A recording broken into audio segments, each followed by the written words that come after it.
New York City, 6 a.m. An out-of-control satellite radio show is being broadcasted to millions of Americans. At the controls, Opie, the father. Oh, this is perfect. This is how it should be. Anthony Cumia, an alcoholic. Hey, hi. And Jim Norton, a comedian. It's me! I work here! Glad I got that one out. Are we on live now? Is it happening? This is it? The three men make up the Opie and Anthony Show, a popular radio program known for its cringe style of entertainment and having very few limits. I like where this is going. I'm seeing a lot of options here. This is like different than any other radio. No telling what we're going to hear in here today. Tits, ass, tons of cuss words. It's just not like radio. It's just like hanging out. In the past, they have been accused of multiple FCC violations and have even gotten their show suspended from satellite radio. This is why. This is American freedom of speech. It's good on every level. Insane. Every second is funny. Wildly funny. And philosophically spotless. Everything you are about to hear is real. Real people, real excitement.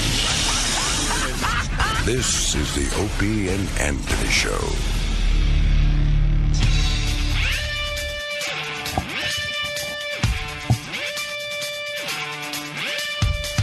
I don't know how to handle the pressure of the music starting. You feel it? That's when you feel it? I'm so used to other people doing it. It's the Opie and Anthony Show. But, what do we call it when it's just us? Norton and Friends, isn't it? No, Norton and Friends, of course. It's even with Opie and Anthony here, it's Norton and Friends. The Morning Jam. Morning Jam with Jim and Sam. I think Ant wasn't feeling well, and like Sunday morning or whatever, he said he wasn't going to take a day Monday. And Opie's got both of his kids, I think, are sick. I'm guessing the flu. I don't know. That's what, he said he's got two sick kids, so I'm assuming what else would they have? Yeah. It's flu season. So he probably said, fuck it, let me just take a day and deal with that. And I was going to take a day, and I know the staff probably wants to stab me. Yeah. But I'm like, you know what? We have Henry Bushkin book today, and I really want to talk to this guy who was Johnny Carson's lawyer for 20 years and his closest confidant. And I read his book. I finished his book. So I feel like talking to him. It will be a good interview. I hope so. You don't meet that many people who were that close with somebody like Carson. You mean almost nobody really knew him? Like, even just we'll talk to him about it, but I read the Joan Rivers part when her and Johnny were just, Johnny severed the relationship instantly. Like, she wouldn't even talk to him off air. Mm-hmm. Very few people talk to him off air. I mean, even Ed McMahon would go out with him once in a while. Really? Yeah. Maybe in the old days, but after a while, no one got near him. No one. He was not social at all. He didn't go to Hollywood parties. He was just a real fucking kind of a distanced himself from all that. So this guy really knew him well. Why did he distance himself, though? I don't know. He's just a weird guy. He's just too big. I guess he became bigger than anybody, right? Yeah. Bushkin tells a story in the book about when he realized how famous Carson was when he was at a party, like an A-list party that he was allowed in because he was Johnny's lawyer. And it was, Sean Connery and Gregory Peck, like those type of people. And all they were kind of waiting for was Carson to show up. And then when he showed up, just how much he hated it and he couldn't stand being around these people and he just wanted to get the fuck out of there. Wow. And he hosted the Reagan's inauguration party at the request of Sinatra. And he didn't want to do it. He was trying to get out of it. He's like, because Sinatra asked him, he loved Frank. And he said, all right. It was the president's inauguration. It was Reagan's party. Inauguration, yeah. But he knew him for years. And he was just completely, he didn't give a fuck. And he didn't go to the inauguration. He did the event, but the actual swearing in, he's at the crowds, fuck it. Wow. Yeah. So he had this amazing, above it all. Did he enjoy doing his show until the end? Or at some point did he even? I don't know. I'm going to guess he did. I'm going to guess he enjoyed that part of it. Like that was it. He's just there to do the show and then go home with the three people that he knows or whatever. Yeah, well, he said, I was surprised to see he did dates in Vegas all through the 70s up until up till 1980. He did stand-up dates and loved getting away from the show. And I guess that's when he would bang chicks on the road. Apparently, he was a real pussy hound. Yeah? Carson, yeah.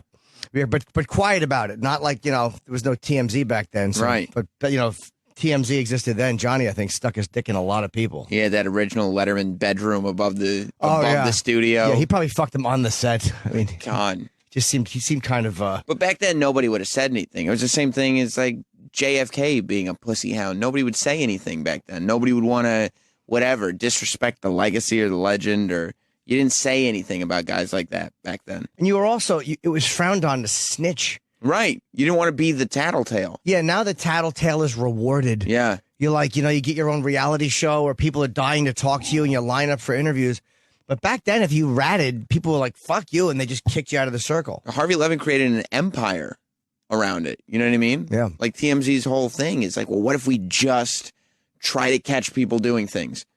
Well, does TMZ even film you if you don't want to be filmed? Like, they're not as awful as I thought they were. Like, I think if a celebrity really doesn't want to talk to them, they might just ask you questions, but I don't think that they. Yeah, but really... they will use like if a celebrity freaks out, if somebody else's camera catches a celebrity freaking out because they do not want to be talked to, they'll use it. Yeah. I mean, when people were showing up at Kanye West's house at 4 o'clock in the morning, they might not have been TMZ camera people, but TMZ had the footage up on the site right away. Why were they showing up at his house at 4 o'clock in the morning? I think just to get him upset. Everybody wants, because Kanye is known for getting upset with paparazzi, so they're figuring he's leaving his house at 4 o'clock in the morning. They were in his driveway. Yeah. And it's 4 a.m. and he's trying to put shit in his car or whatever. And so, yeah, but maybe it wasn't TMZ's camera, but they had it on their site. Wait, is that why he was leaving at 4 in the morning, or is he doing something? I don't know what he was doing. No, he wasn't doing it. He was yelling at the paparazzi to leave him alone. Yeah, I guess he's right. I don't love Kanye, but at 4 in the morning is a little much. It's one thing when you're going to a restaurant that's known for famous people, but it's another thing when you're trying to leave your house at 4 o'clock in the morning. They have that law they passed now where celebrity kids can't be like paparazzi can't stalk them or whatever. I don't know what the law is, or yeah. I have no idea what exactly it says, but apparently if you're like you got a famous person with a kid, they can't follow your kid or something. It makes sense that they can't follow the kid. I mean, it gets complicated because there's so many celebrities that set it up themselves, right, and are just trying to get photos with them and their kids. But then there's this whole other thing of people trying to bring their kids to school or whatever. There's Perez Hilton. Remember, he had a thing like a couple years ago before he decided he wasn't going to be a bully anymore. That he was like, he had whole reports about Adam Sandler's kid being ugly. Oh, really? Yeah, and it was like Adam Sandler was like what my kid didn't choose this lifestyle. Right. It's one thing to say I'm a public person, but I get the kid thing. What do you think? The paparazzi are so hateable. Anything that hinders what they do. You like it? Oh, yeah. And like literally if they said, if you're too aggressive as a paparazzi, the celebrity is allowed to shoot you, I'd probably be for it. Yeah. Just because they're so awful and they're such vultures. But, it's like as much as it's easy to trash the paparazzi, they don't buy the magazines. Mm-hmm. The rest of us do. Right. Culturally, we really are kind of shitty. And we always find these other people to blame, whether it's the paparazzi or... I guess we're the ones rewarding the tattletales. Yeah. By being like, did you see this video? Absolutely. Did you read about this? Yeah, they don't click 8 million times on it. If they put it up there and it got 40 views, or it got, it made no money because people weren't interested in that shit, they would stop doing it. Or people all said this is wrong and all backlashed against it. Right. Any of those things, but none of that ever happens. Never. And I guess then you could say, well, we're just naturally curious. I mean, I don't know. I guess. And you're right. I mean, they're like the 1 or 2 people we know from TMZ. Like the guy who stands outside this building from TMZ, he's awesome. He's great. Like he's a very cool dude, and he films people who are coming in to do press, and if they say I don't want to be filmed, he doesn't bother people. Right. But then there's the whole other, I don't know who they work for, trying to get a tape that they can sell anybody for $100,000 because they've got Britney Spears hitting somebody with an umbrella or something. I was coming out of a sushi place in LA one time, and I was with my manager and with somebody else, and this was who was Lindsay Lohan's ex? Samantha Ross. Yeah, Ross. she was there with someone else. I don't remember who. It was some celebrity. It might have been Nicole Richie or somebody. I guess they were just eating. Mm-hmm. But my manager's like, if you got a photo of that's worth a lot of fucking money. At that time, that would have been a scandalous. But it wouldn't even occur to me. I'm going to snap. I mean, I would get a picture with them because I'm a picture whore. Right. But I'm not going to snap a picture of 2 people and sell it. That to me is creepy. But putting yourself in the photo would have devalued it immediately. It would have brought it down to valueless completely. Nobody wants a photo of Jim with these 2. Yeah, exactly. We would look like, fucking 2 lesbians and Nicole Richie. I have an update on that child bill if you wanted to. Oh, yeah. Details real quick. They passed it last month that you can't harass children of celebrities with a penalty of 1 year in jail and fines of $10,000. But it's being challenged right now by the California Newspaper Publishers Association and other media groups, stating that increasing all these penalties and restrictions for harassing children because of their parents' jobs could prevent them and restrict reporters and photographers from covering the news. You know what? They're such cocksuckers. Like, how would that? First of all, what's going to get into it is what classifies you as a celebrity. Like, Right. I mean, there's the obvious. And what makes this news? What makes it news? Like, what type of news are you going to have to cover where the celebrities kill? Like, if you mean tabloid shit, like if Katie Holmes and, Cruz go through a divorce, the fucking Post can't cover it properly without putting a camera in the kid's face? Right. Or are they afraid that celebrities will be able to avoid all kinds of coverage by having their kids with them? Maybe they're afraid they're going to loophole. Yeah, it seems like they're just complaining that it's like a violation of freedom of the press. No, the press has to have complete freedom, I guess, but they don't realize that they've made their own misery. Yeah, and it's like you're talking about freedom of the press at the expense of a person not being able to live a life. Right, and there's got to be some kind of boundary of being a human being. And you're not reporting news. Freedom of the press to report information. You should be free from government infringement and you should be able to talk about whatever is in the news and what's newsworthy. Right. Like not knowing what time Holly Berry's kid gets out of school is not, taking information away from the public. Yeah. So that's that's stated in this thing too about the paparazzi, because there's a certain boundary of where they can be near a school. Yeah. And they'll wait right at that boundary for when these celebrity parents come to pick up their kids. Then they start following them, and like if they went to Starbucks or to the mall or anything like that, they'll follow them from that boundary from the school to wherever they get out of the car. Jesus, they're being treated like pedophiles now. Yeah, exactly. It's not right. So it's like people say, well, celebrities choose their life. They do to a certain degree. If you're on a beach and you're Katy Perry, people are going to take your picture. Sure, but there's got to be some kind of boundary. You got to be able to live. Yeah, you got to be able to go home and not have people camped outside your house all day every day. Yeah, it's like at some point there has to be some kind of they should if you're walking through LA and you're going shopping or you're eating food or you're doing whatever. You're in spots where celebrities always are, then yeah, of course people are going to take your picture. And half of them, more than half, are calling paparazzi agencies and saying, hey, this is where I'm going to be, take my picture and everything.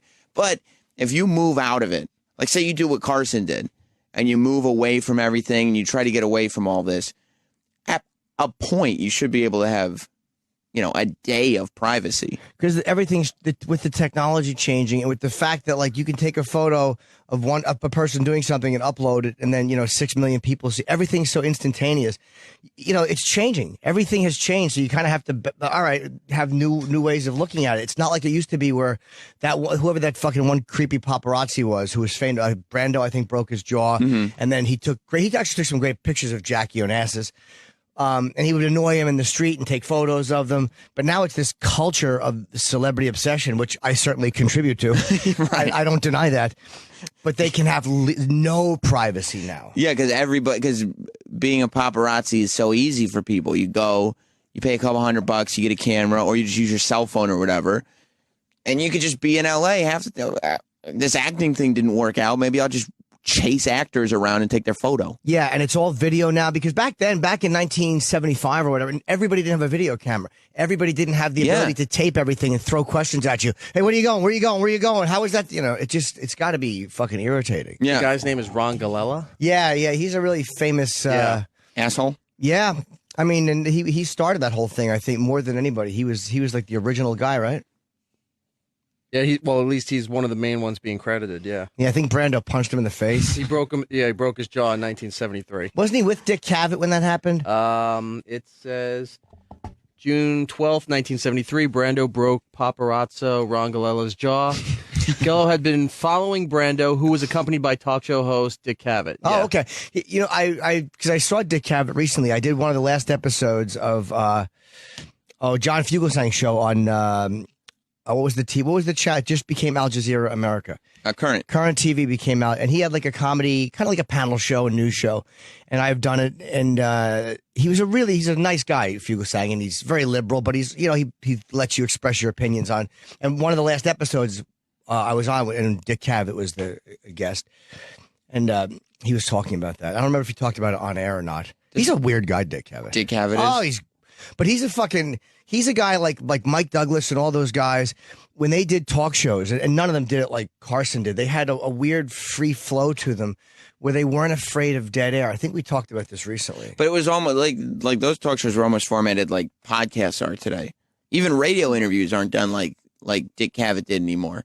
You know what I mean? Like where it's not, everything is formatted to this short attention span. You got to do it in 6 minutes and be out and boom, boom, boom, boom, boom. But yeah, like Dick Cavett and those guys used to just, okay, we have Marlon Brando for an hour. We might just sit here and stare at each other for the first 2 minutes. And they'd be prepared. But again, there was a lot of natural kind of ebb and flow in a conversation. And I watched Mike Douglas, I watched one time do a Jackson 5 interview. And it wasn't good because they were shy. But there was something so natural about it and something so real about just watching these people talk that it didn't feel fake and fucking Entertainment Tonight-ish, and it was refreshing to watch. Like we've already pre-interviewed every question here, so we know everything's going to be a hit. It actually seemed like, I'm starting to get a feel for what these famous people are actually like as human beings. Yeah, they're a little shy, or they kind of, the Jacksons at that time were really young. And I watched I've been watching a lot of Carson footage lately, just, because once in a while you go on YouTube and you get caught in a loop. Yeah. And I stumbled onto a Dorothy Stratton interview he did. Johnny interviewed her. She was, if anyone, people know who she was. She was the Playboy Playmate who was murdered by her husband when she was 20. Star 80 was based on her, and there was another. And she was, from Vancouver. She was smoking hot. And I want to say she was Playmate of the Year. Whatever. She was a famous Playmate. And Johnny had her on. And he had her on 4 months before she was murdered. And it was not a great interview. And that's, to me, what was interesting about it. Watching him talk to her, because she came out and she was nice, but she was kind of shy. Yeah, okay. Like, it was not a masterful, there wasn't much he could get out of her. Mm-hmm. And what was so interesting about it was the way Carson just immediately understood this was how it was going to be. She wasn't being a twat. She wasn't being confrontational. She was just a little shy. And so that, to him, the energy of the interview came way down, and that's how the interview was meant to go. He didn't force it. He carried it, because he was so fucking masterful at talking to anybody. You never realized that he had prepared. You just thought that he was riffing, and he was so good at that, but it felt very natural between them. But he didn't force it and try to make it like, hey, so... Right, like he figures out where her vibe is naturally, gets down there, and then they can have a conversation. Yeah, I would love to ask, if I remember to ask Henry about that, because it was one of those weird things where I would love to know right after, I'd love to have asked Carson, how did you feel about that? Yeah. Like, did you sense that was, obviously you sensed it was very slow, and there was no energy there. But again, there was no shitty reason. So did he want to get out of it, or was he just so comfortable he could talk to anybody? Because he seemed like he knew how to just keep it going. If it was a little slow, he was okay with that. Or did he go off set and start throwing pitchers of water around the room because he was so upset that she had nothing for him? Yeah. You know what I mean? He could have been furious after that and just not shown it. But 4 months later, she was shot. Boy, her fucking husband. The movie with Eric Roberts. Eric Roberts actually looked like the guy. If anybody, her husband's name was Paul. I almost said Paul Lynde, but it was not him. I'm going to put a shotgun blast in you. It would have made a lot more sense. Yeah, it certainly would have. Hated her vagina. She just wouldn't grow a penis, so he killed her. Snyder? Paul Snyder, yeah. And then they said he raped her and shot her, and then he killed himself. They said he violated the body. Ugh. I don't know why I'm talking about that in fucking 2013. The Dorothy Stratton tragedy. You want to take calls on the paparazzi thing? Yes. Like a real radio show? Sure. Doug in Syracuse. Hi, guys. Hi, Doug. Thank you. I was listening, and I'm like, fuck celebrities. I am glad the paparazzi do this to them. I find it awesome and entertaining. Why? Because they are choosing to be prostitutes out in L.A., working their asses off to be famous so that we're paying attention to them. Why are we mad at reporters or people who are going out making a buck. Well, hold on. Let me ask you a question, Doug. Like you say something like they're prostituting themselves, and in some cases you're right. Like there's the reality show people who are really devoid of most talent. But you talk about an actor. Like what kind of do you like Sandra Bullock? Do you like movies? Like we love what they do too. Like it's like what about Sean Penn? Hollywood is who you know. Right. It's all about no, it's not all about who you know. Connections. It's part of it. Wanting to be famous. Yeah, but they also. So if you want to be famous, then you want to be photographed, and then you guys say, "Well, I want to live a normal life." No, you don't. You want to be famous. No, they want to. Dude, you're not 100% right. I understand the emotion of what you're saying, which is they signed up for it. Fuck them. And it's easy to take that tact against celebrities, but it's not accurate. And they do want to be famous. And I think we said, if you're on the beach and people take your picture or people are going to come up and ask for autographs, that does come with it. But with the technology and this obsession with it that we've gotten, they didn't sign up to have absolutely no private time to themselves or absolutely no time to be alone with their children at all. Like they signed up for fame, but they're also giving us something. Like a lot of them are they're very talented. Like I love fucking music. I love a lot of their movies. It's easy to shit on them, but we also love what they do. So it's not like they're forcing themselves down our throats. And the difference too is that they're not just going out and being photographed. Like these people who are photographing them are going out of their way to try to get the celebrities upset, which will screw up their public perception, which will screw up their job and their livelihood and everything else. Like there's a difference between being photographed while you're walking down the street and then being followed. Like after somebody finds out, okay, they don't want to be photographed, I'm going to follow them and I'm going to harass them until Marlon Brando breaks my jaw.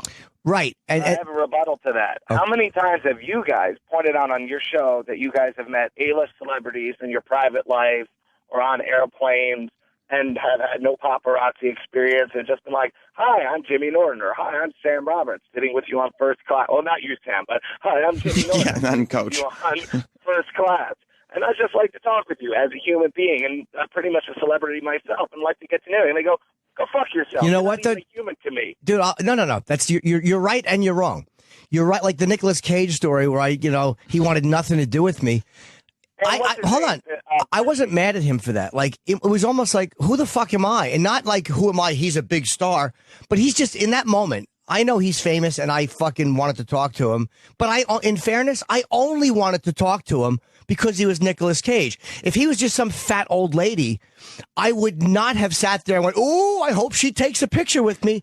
So I was treating him differently, in a way, so he had the right to react that way. He wasn't a dick to me. He just wanted to be left alone. And believe me, that's coming from me, fucking Pete Picture Taker. He wasn't a dick. My point is I think you're being nicer to him in the situation because he is famous, because you care. It's chicken and egg logic. No, it's but if he wasn't famous, like Jim wouldn't have just started a conversation with the stranger next to him on the plane. Right. And it would have had no emotional impact on me whatsoever because I wouldn't have been thinking about a photo. So I would have had no emotional impact from this person. I never would have thought about it. But dude, there have been people who have started conversations with me. And I'm pretty friendly with fans, but I don't get bothered on the level a guy like that does. And you know what? There's been times where people, like, a perfect example. I'm walking yesterday from my apartment to go somewhere, and I had my headphones on, and this guy, and this doesn't happen to me very often, he was like a Russian guy. I thought I hear like, so I turn, and I realized there's like he's like a handyman in the building. He's having a cigarette, and he has been calling me. So I stopped, and I was like, oh, yeah? And he goes, come here. I'm like, what? Because I was going somewhere. And he goes, you got a minute? And I'm like, no, I have to be somewhere because I did. And he goes, oh, I just wanted to tell you a joke. And I'm like, what? Like, so I'm like, no, I don't have time, brother. Because I had to. So he might have thought I was a dick. If he had said to me, hey, can we take a quick photo? I would have been happy to do it. But like, you don't stop somebody. Like I had headphones in and I had to be somewhere. And so he might have thought I was a dick, but I wasn't trying to be a dick. I just had to be somewhere. So that guy may not have a story how, fuck Jim Norton, I tried to talk to him and he was a dick. And the reality. So bad, but I have another example from your own radio show. Okay. Is I think it was you guys were interviewing the singer from The Who. And Roger Daltrey, yeah. And it was, yes. And it was Opie was like, what a connection we were having. Oh, my God. I think we finally have this real connection. And then he bumps into him on the street an hour later, and he goes, who are you? Exactly. I understand what you mean. That's my point. How can anybody have sympathy for these people? Because, dude, oh my God, they're taking photos of me. Also, Roger Daltrey's walking down the street in New York City. He's not being swamped by paparazzi. There is more of a cultural issue of L.A. What you're saying, hold on, let's one thing at a time, dude. One thing at a time. Like, you're talking about celebrities not remembering. I'm the king of not getting remembered. And that's why I don't pretend to have a bond with them. Like, I'll take a photo with someone and then I leave them alone. I don't hassle them for 20 minutes and try to, like, hang out with them. Like, if we take a photo, even in studio, sometimes I see them and they remember me. Most times they don't. And then I realized there's been a few times, even on my much lower level, that I've talked to people in radio shows. I'm like, oh my God, that guy interviewed me and I didn't remember him. It's not that you don't remember him because you think you're better. I don't forget somebody because I think I'm more important. I'm just fucking going from interview to interview to interview, or a lot of times I'm on the phone doing phoner to phoner to phoner. So it all just becomes one. You're being asked the same questions. It's not like every interview asks you completely original and unique questions. You know, the second or third time somebody comes in, then they start to go, oh, okay, yeah, I know you. But it takes a while to get on the radar of somebody who's really, really famous because they meet so many fucking people and so many people want something from them. They learn to tune out.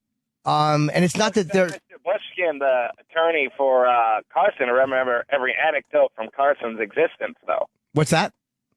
You still expect the attorney coming in for Carson to remember every anecdote from Well, he wrote a Carson's book. life. They were close friends. They were close friends, dude. But you know what I mean? It's like Johnny's an interesting guy because, you know, I love Johnny Carson and Bushkin. Thanks for the call, man. This guy's just being a little, you know, he's just being disagreeable to be disagreeable. But the Bushkin knew him.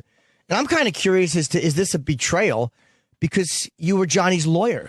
Yeah, and Carson was, like we were saying, a notoriously private guy. Right. Even if this isn't one of those, you know, scandalous tell-all books, would Carson have wanted this much information out there? I thought it was a fair book, to be honest. And I'll say this to him. I thought the book was very fair. He paints Carson to be a very complete person, a motherfucker at times, very cutting and harsh. Also, a guy who had a lot of fun. He talks about the fun times he had with Johnny, and he goes, all the people that think Johnny was just private and didn't talk to people should have seen him in this situation where he had a ball. Yeah. He was just very careful.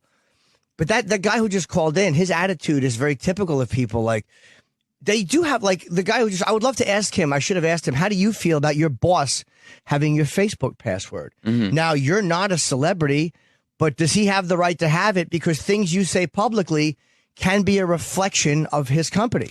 And that's that weird sort of thing that people get with celebrities where they get, I don't know if it's not necessarily jealousy, but this sort of, you don't deserve to have this lifestyle that you have, so now we don't have to treat you like a human being. Right. That's to me almost an aggression towards celebrities. Yeah. Like a dislike of them just because that. And some of them are fame whores. But you know what? Like, fuck it. I saw Gravity's an example or whatever. Sandra Bullock's a fucking great actress. She does something I'll never be able to do for as long as I live. You know, as much as it's easy to make fun of these shitty movies. The hands thing, yes. She made her hands look like they were floating. Yeah. If I did Gravity, I would have been pop-locking and fucking sitting on my hands. Stroking your jaw with every line. Exactly. And pushing my fingers like I was on Earth. All right, who's on the fun? Chris. Chris in Philly. Hi, Chris. Hi, guys. How's it going? Good. How are you? I just wanted to kind of bring up a counterpoint to what the previous caller said. I mean, if you think about it, we live in a country that one of our main priorities is respecting civil liberties regardless of your social status. Right. So just because they're rich and famous, like if they're with their kids or their wife who's out of the spotlight, they kind of deserve their privacy, like if they're out for dinner or something like that.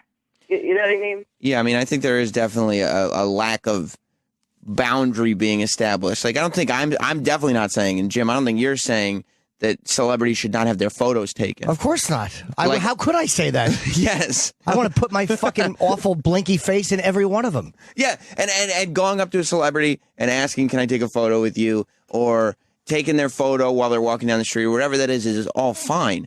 But when you start harassing, when you start getting their families involved, when you start going out of your way to try to get this moment, to get them upset, to make them look bad, then that's a whole different thing. When you start following, when you start stalking, you know. It gets like I was in Soho one time and I saw Seal and Heidi Klum with their children. And I did not ask for a photo. I didn't even approach them because they were with their kids. Like even as much of a fucking picture jizzbag as I am, there are times, many times, that I have not approached or gone because I don't bother people when they're eating. I kind of understand when somebody's in a public moment or when they're in a private moment, and I try to respect that if I can. Although you getting in for a family photo with the Seal and Heidi Klum and the kid and you, that would have been a good one. Especially if I handed the camera to the kid. They were too young and they dropped it and I screamed at them. But pick it up, or you broke it. And I tried to charge Seal or Heidi Klum for my camera. But yeah, like then I didn't. But yeah, they have the right to certain privacy, although I don't know how much of a civil liberties issue that is. Yeah. Sorry. John. Yo, what's up, Sam? What's up, man? You can't be any more wrong with a few statements that you said. Jimmy, I love you. You're the best. Thanks, buddy. If they don't want their photo taken, there's ways around it, number one. Number two, when they're promoting a movie and they're involved in promotion, they want every photo of every situation, picking their nose, picking their ass, punching their driver, whatever it is. They want to be photographed. Sure. You can't have it both ways. Yes, you can. You cannot have it. I disagree. You can, meaning... Jimmy, you can have it both ways because she's got big tits and a cock. That's different. No, dude, but seriously, I know what you're saying, and I understand the emotion of, hey, they like their picture taken, so fuck them. But it's different than it was 20 years ago. It's not the same world we live in. Like, and all of you people out there notice it in the fact that, again, I raised the Facebook question. Everyone out there kind of feels like everybody is getting more and more invasive. So they are just feeling it on a level that we can't even. Yeah. And again, dude, and I'm a guy who likes to have my picture taken. And I like to have my picture taken with them. And I do think in public, a lot of times they ask for it and they know what they're doing. But there are times, like if Julia Roberts is driving her fucking 3-year-old to school and the paparazzi are fucking following her on motorcycles doing 70 miles an hour, there's a difference. There's a difference between that and when she's out all made up shopping by herself with her new boyfriend. And when Sean Penn is kicking a photographer, and when Alec Baldwin is throwing a Daily News reporter, they don't want to get caught beating up a reporter. They're pissed off. And the reporter played. But we're in this world where it's instant gratification. With the Facebook thing that you said, Jimmy, a lot of companies are telling their employees that, look, here are the rules around what you can and cannot say, and they have to sign some sort of a document that protects the firm. No, and that's the new thing. That's the new thing, and that's all about lawyers and bullshit. But the reality is, if you want to work for these large organizations, you can't be on Facebook taking pictures of your twat. Well, no, I understand that. Like, I don't exactly, but that gets into a personal privacy issue, and that's a different issue. But the outrage people feel over that, it's like, again, like I talked about loving what the NSA did, just because it gives everybody a fucking what it's like to be invaded, because we have no mercy for other people's privacy. Like Tiger Woods' phone conversation or Mel Gibson's phone conversations. Is that our business? Thank you for the call, man. I love those calls. And they're fun to play. They're hilarious. We'll play them all day. And my excuse and my asterisk to be able to make fun of them and play them is I reveal a lot of myself, and I own up to the fact that, I fucking talk dirty to girls texting. I don't pretend that I'm better than them. And we're not exposing this thing. It's like once it's out there, okay, we're going to jump on the pile and have fun with it as well. And you know what? Honestly, even if we found those voicemails privately and realized that we could be the first to expose them, we definitely would. Yeah, like on we did it on who was the Pat Anthony Weiner. No, Anthony Weiner or Pat what's his name? Oh, Pat O'Brien. Hi, buddy. Florentine just walked in. We're talking about we're actually breaking in like 2 minutes. We're talking about celebrity privacy and all the obsession with just fucking everybody getting into celebrities' business because this.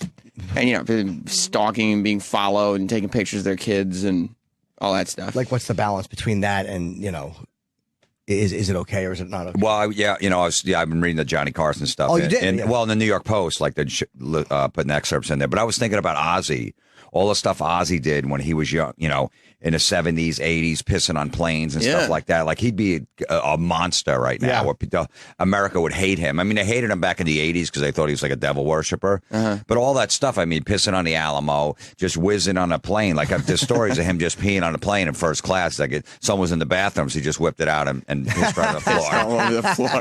Shitting in hotel rooms, like in the ice machines in hotels. Shitting in guys, it's businessman's shoes. They leave them outside the door in the 5-star hotels. He was shitting there. And Rudy Sarzo said he would wait for the guy actually to open the door in the morning just to see his reaction. He'd be up all night. He goes, I have to see his reaction when he goes to put his shoes on. Or he picks them up. Like, and just if that stuff got out there, like how with TMZ following him around, like just a complete monster. Which I love that stuff, but with the stuff with like that type of shit is fucking like that's almost fair game. Like it's the kid stuff. Like watching Justin Bieber piss in a restaurant bucket like or whatever. If your friends are taking videos of you pissing in a restaurant kitchen and posting it, like because no one, his friends took that video. Yeah. But it's when they're with their kids or something, or they're like having some kind of a moment where it's like you just want to be a person, and the organized people who are selling their photos, they're not even fans, they're just organized machines following you, snapping up 500 pictures to sell. That gets kind of creepy. Or like following Ozzy and going, Ozzy, heard you having marriage problems. Ozzy, marriage problems. You have marriage problems, right, Ozzy? Right? Marriage problems, right? Until he snaps. No, absolutely. Now, when there's kids involved, you should just you lay back. Yeah. You see Alec Baldwin walk with his kids, like just bother him when he's by himself. Yeah. If you're going to do it, even though that's annoying, just, if he's with his little kid, he just had a little baby and he's pushing around a stroller, don't start antagonizing him with a little kid. Say hi to him and fuck off. And you're the perfect two to talk about this because nobody's as obsessed with getting celebrity shots as you guys. A perfect example, I took my nephew to see this band Five Finger Death Punch on Saturday night. He loves the band. Yeah. And he wants to get all the autographs and pictures backstage. So whenever I bring him to any show, there's never chicks backstage. They're just never at Sabbath, at Iron Maiden, at Priest, at Motorhead. There's no chicks. Right. There's not in a million. Maybe the bartender in the back doing the private party. That's the only broad. So all of a sudden, for some reason, there was some chicks hanging out, and some of the guys in the bands were talking to him. And he's like, "All right, go over now. I want to get the autograph. I want to get the picture." I go, "Mike, he's 14." I go, "You don't understand. There's chicks around him. You don't go fucking near him. We'll get him next time." He goes, "What if they don't come tour for 2 years?" I go, "Then we wait 2 years." They've been on a tour bus for 22 hours. Yeah. They finally seen some chicks. They're talking to them after a show. Leave them alone. Yeah. I said, if we get a little break where the girl walks away, goes to the bathroom, or he does, then we can go get him.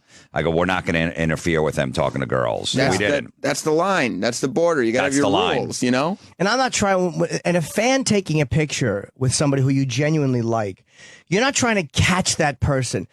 You're not trying to grab them in a private moment and catch them and get them. That's the fucking mentality the paparazzi has. Yeah. They want to get you. They want to catch you fucking up. It's like, I never wanted to catch. There's been things I've heard, believe it or not. I've heard a couple of celebrities say things in private or do things in private that I just wouldn't say. I don't have that mentality. Like, if somebody has said something to me personally off air, I've never once come back and snitched to get a moment. Never. I don't do it. It's fucking gross. But celebrities know that people will, and that's why they can't, when they're getting followed around, they can't have a conversation anymore. Like, now we can't talk until this guy leaves us the fuck alone, because no matter what we say, the only reason he's here is to go try to get somebody to pay him to print it somewhere. Yeah, the paparazzi have gotten, and again, I know that, again, we enjoy it. The people buy it. It's not like they fucking force it on us. If no one bought it, but it all started because we're talking about, Bushkin because of the Carson book. And it's like, how much of this was in, like, would Carson want to strangle him for this book? I'm wondering. Without a doubt. I mean, he's a huge control freak and everything else. He'd turn on you in a dime, just an angry guy. Absolutely. Anyone that crossed him, look at Joan Rivers. He never talked to her once you got that talk show, which he said you could go ahead, go for it. It's a good opportunity. And then never talked to her ever again. No, he never even spoke to her. What happened, this was closer to the end of the book, was that Joan had been on this show. Like, they knew that they were negotiating this Fox deal to start at 11 o'clock. And she never mentioned it to Johnny. And her husband, Edgar, who was going to be the executive producer of that show, played poker with Johnny and never said a word. And I think Johnny found out the night before the announcement or something. Like, and Bushkin said that he was mad too as the attorney. And Johnny just was so like, fuck her. Like, she never even told me that she was, because basically she was going to become a competitor. And he said that Johnny said to him privately, like, if she had come to him or just said, hey, look, I'm going to do this out of respect because he made her, Johnny would have wished her well, because he said, to be very honest, Johnny did not see her as a threat. He didn't think she could hold the audience because he said she's too harsh. I don't think she can carry a show every night because she's so harsh. So Carson wouldn't have been afraid of her. But he was just mad that she didn't say, I'm working on this. I'm doing this, or look, they're going to announce this next month, or they've offered me this. But then again, Joan's explanation was good too. I believe the explanation was that I think Joan's husband lied to her. I think he said that he reached out to NBC because Edgar said to her that I reached out to NBC about your future and they weren't calling back. Johnny had re-upped for 2 years. She was the permanent guest host, but she was only re-upped for 1 year. So she didn't feel totally secure. There was a list of 10 comedians slated to possibly take over for Johnny. Like Leno, I guess, was on that list, and some other people. She was not one of the 10. So she didn't feel totally secure. So that made sense to why she'd want to go get her own show. But you think that was Edgar made that up? No, that's all the truth. Oh. I think he made up the part about reaching out to NBC because Bushkin said there's no way he would have ignored 2 calls from Edgar Rosenberg. He just wouldn't have. So Joan thought that Edgar reached out to. Edgar said, I reached out to NBC and they never got back to us. That's what Joan thought. That's I believe why. so, yeah. Okay. Because at that time, Henry Bushkin said he wished that he had lied. I don't know why I'm saying this now, but I just read it 2 days ago. He said that he wished he would have listened to her explanation because it probably was believable. He said there's no way that 2 phone calls would have gone unreturned because they were too close. But she would have had to call him and not Johnny. So like it was like one of those giant fuck ups that just everybody miscommunicated. But I kind of saw Carson's point too in this. I thought she went to him and said, "Look, Fox is interested," and he said, "Good luck." And then once she got the gig, he never talked to her. No, he just never spoke to her again. Yeah, I could see that. He felt like she was being disloyal. Like you were on the show a week before or whatever, and you don't tell me. Like you know you're planning this. Yeah, fucking major. And Bushkin said the reason Carson wouldn't have cared because they were always throwing people up against him. Always. And he would have them on after, whether it was Joey Bishop or Dick Cavett or any of these guys that had done shows that failed against him. Johnny had them on, and occasionally he would make fun of the fact that their show wasn't on. Like, he didn't give a fuck. He wasn't afraid of Joan Rivers. So I'm looking forward to that. And should we take a break or one more call? What do you guys think? Yeah, let's take a... Oh, Sam, because our eggs are here. Let's do another call. Let's go to Daniel in Korea. Hi, Daniel. Hey, Jimmy. Hey, Florentine. Hey, Sam. How are y'all doing? Good. Hey, Jimmy, I always wanted to call into your regular show because I feel like my fetishes are getting weirder and weirder, but I'll save that for a Wednesday. Okay. Hey, I'm wondering if you saw the interview Rolling Stone did with Artie Lang about his upcoming book that's about to come out. I know you've worked with him a couple times, and I don't give a shit about Stern, but it was a real candid fucking interview about his suicide attempt and rehab and everything like that. Opie tweeted about it yesterday. I just didn't know if you had a chance to see it or not. No, it's funny. I never even read Artie's book, and I love him. I don't read stuff like that. I've just gotten too mentally lazy and too distracted with pornography. I didn't even know he did Rolling Stone. Well, it's an excerpt from his book that's coming out in a few weeks. Oh, okay. I have a feeling Artie has another #1 bestseller on his hands. It's called Crash and Burn, I think. Yeah. Which is, everybody knows what a fucking disaster he made of things. And he seems to be doing better now. I'll see him at the Comedy Cellar once in a while, or I'll do his show and see him on the road. We'll do a gig. And, it's amazing how he was so out of touch for so long, like meaning you couldn't get a hold of him. And now, Artie, every time I knew he was doing better when he said to me, let's do some gigs together. And you did the first gig, real gig back in Atlantic City at the Borgata when he was on that... The Antisocial. Yeah, Antisocial. That was his first big gig in front of a crowd. It's, a couple sets at the Comedy Cellar. That was it. Yeah. Before he did his first, that was a couple years ago. I remember that. Yeah. And a lot of them were Howard fans at the Borgata. We did 2 shows, and the O&A Howard mix for audiences has been great. They've been really good to, Howard fans don't yell at me, and O&A fans don't yell at him. It just no one gives a fuck. But there was a lot of love from Stern fans for him. It was almost like you could feel they had unfinished business with him. Like they felt their relationship with him was incomplete because one day he was just gone. He was a big part of the show, and then all of a sudden gone. So they really wanted to show up and show him a lot of love.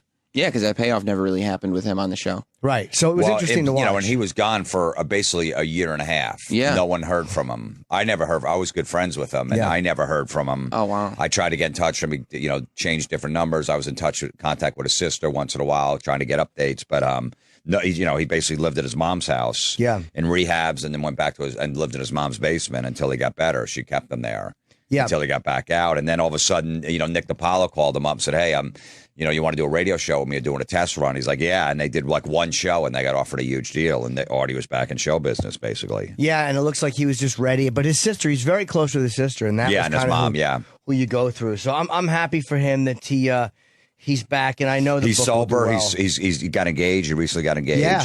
You know, so he's doing good. His radio show's doing good. He's out doing gigs, and he said he's got a huge book tour coming up. He just did Fallon last week. He's going out to L.A. to do Kimmel and Conan and a bunch of shows. So he's doing good. And his show is he has me on every time I need to promote something or just to come on and hang. It's hard because he's fucking 10 p.m. on weeknights. It's like, you know, you'd think you'd made it a little easier for me by taking an earlier show. Selfish Artie. But yeah, the book, whenever it comes out, I'm sure I'll promote it. So I'm very happy for him. All right. Hey, thanks for taking my call, guys. You guys rule. Hey, shout out to Anthony. Hope he gets out of that jail cell. You know, those glory holes, not worth it. What's Stay that? away from Bud. They catch it. Anthony's got to stay away. We heard you. I haven't done that in a while. See you, man. Sam Roberts Show Online, listening audience. Bye. Bye. All right. So I guess we'll we have Henry here. We have Tom Arnold. Tom Arnold's coming in today, nice. too. Yeah, I like Tom. I haven't seen him in a long time. He's shared a dressing room with me when we did some Montreal fucking taping. Really? Years ago. Yep. Just wanted to finish the break with a really uninteresting story. And that was it. No follow-up on that, huh? Just home run. Yeah. Bad story. I met him once at a party. Tom Arnold. I just said, can I get a picture? He's like, yeah. I'm like, thanks. You're listening to Opie and Anthony. Sirius XM. The Opie and Anthony Show is back. Go on, sit down. The celebrities are ready to entertain you some more.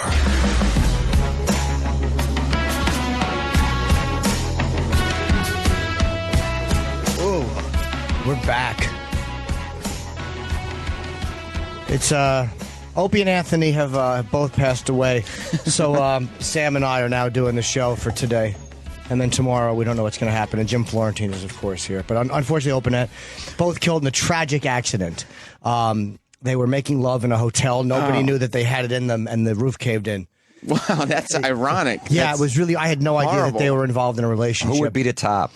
I don't know. I think that they would probably swap off. Yeah. Yeah, because Ant can get a little lazy at times. He'd probably want Ope to, but then Ope just kind of likes to sit there and eat his blueberries, so he'd want Ant to. So I think that they would just kind of go back and forth.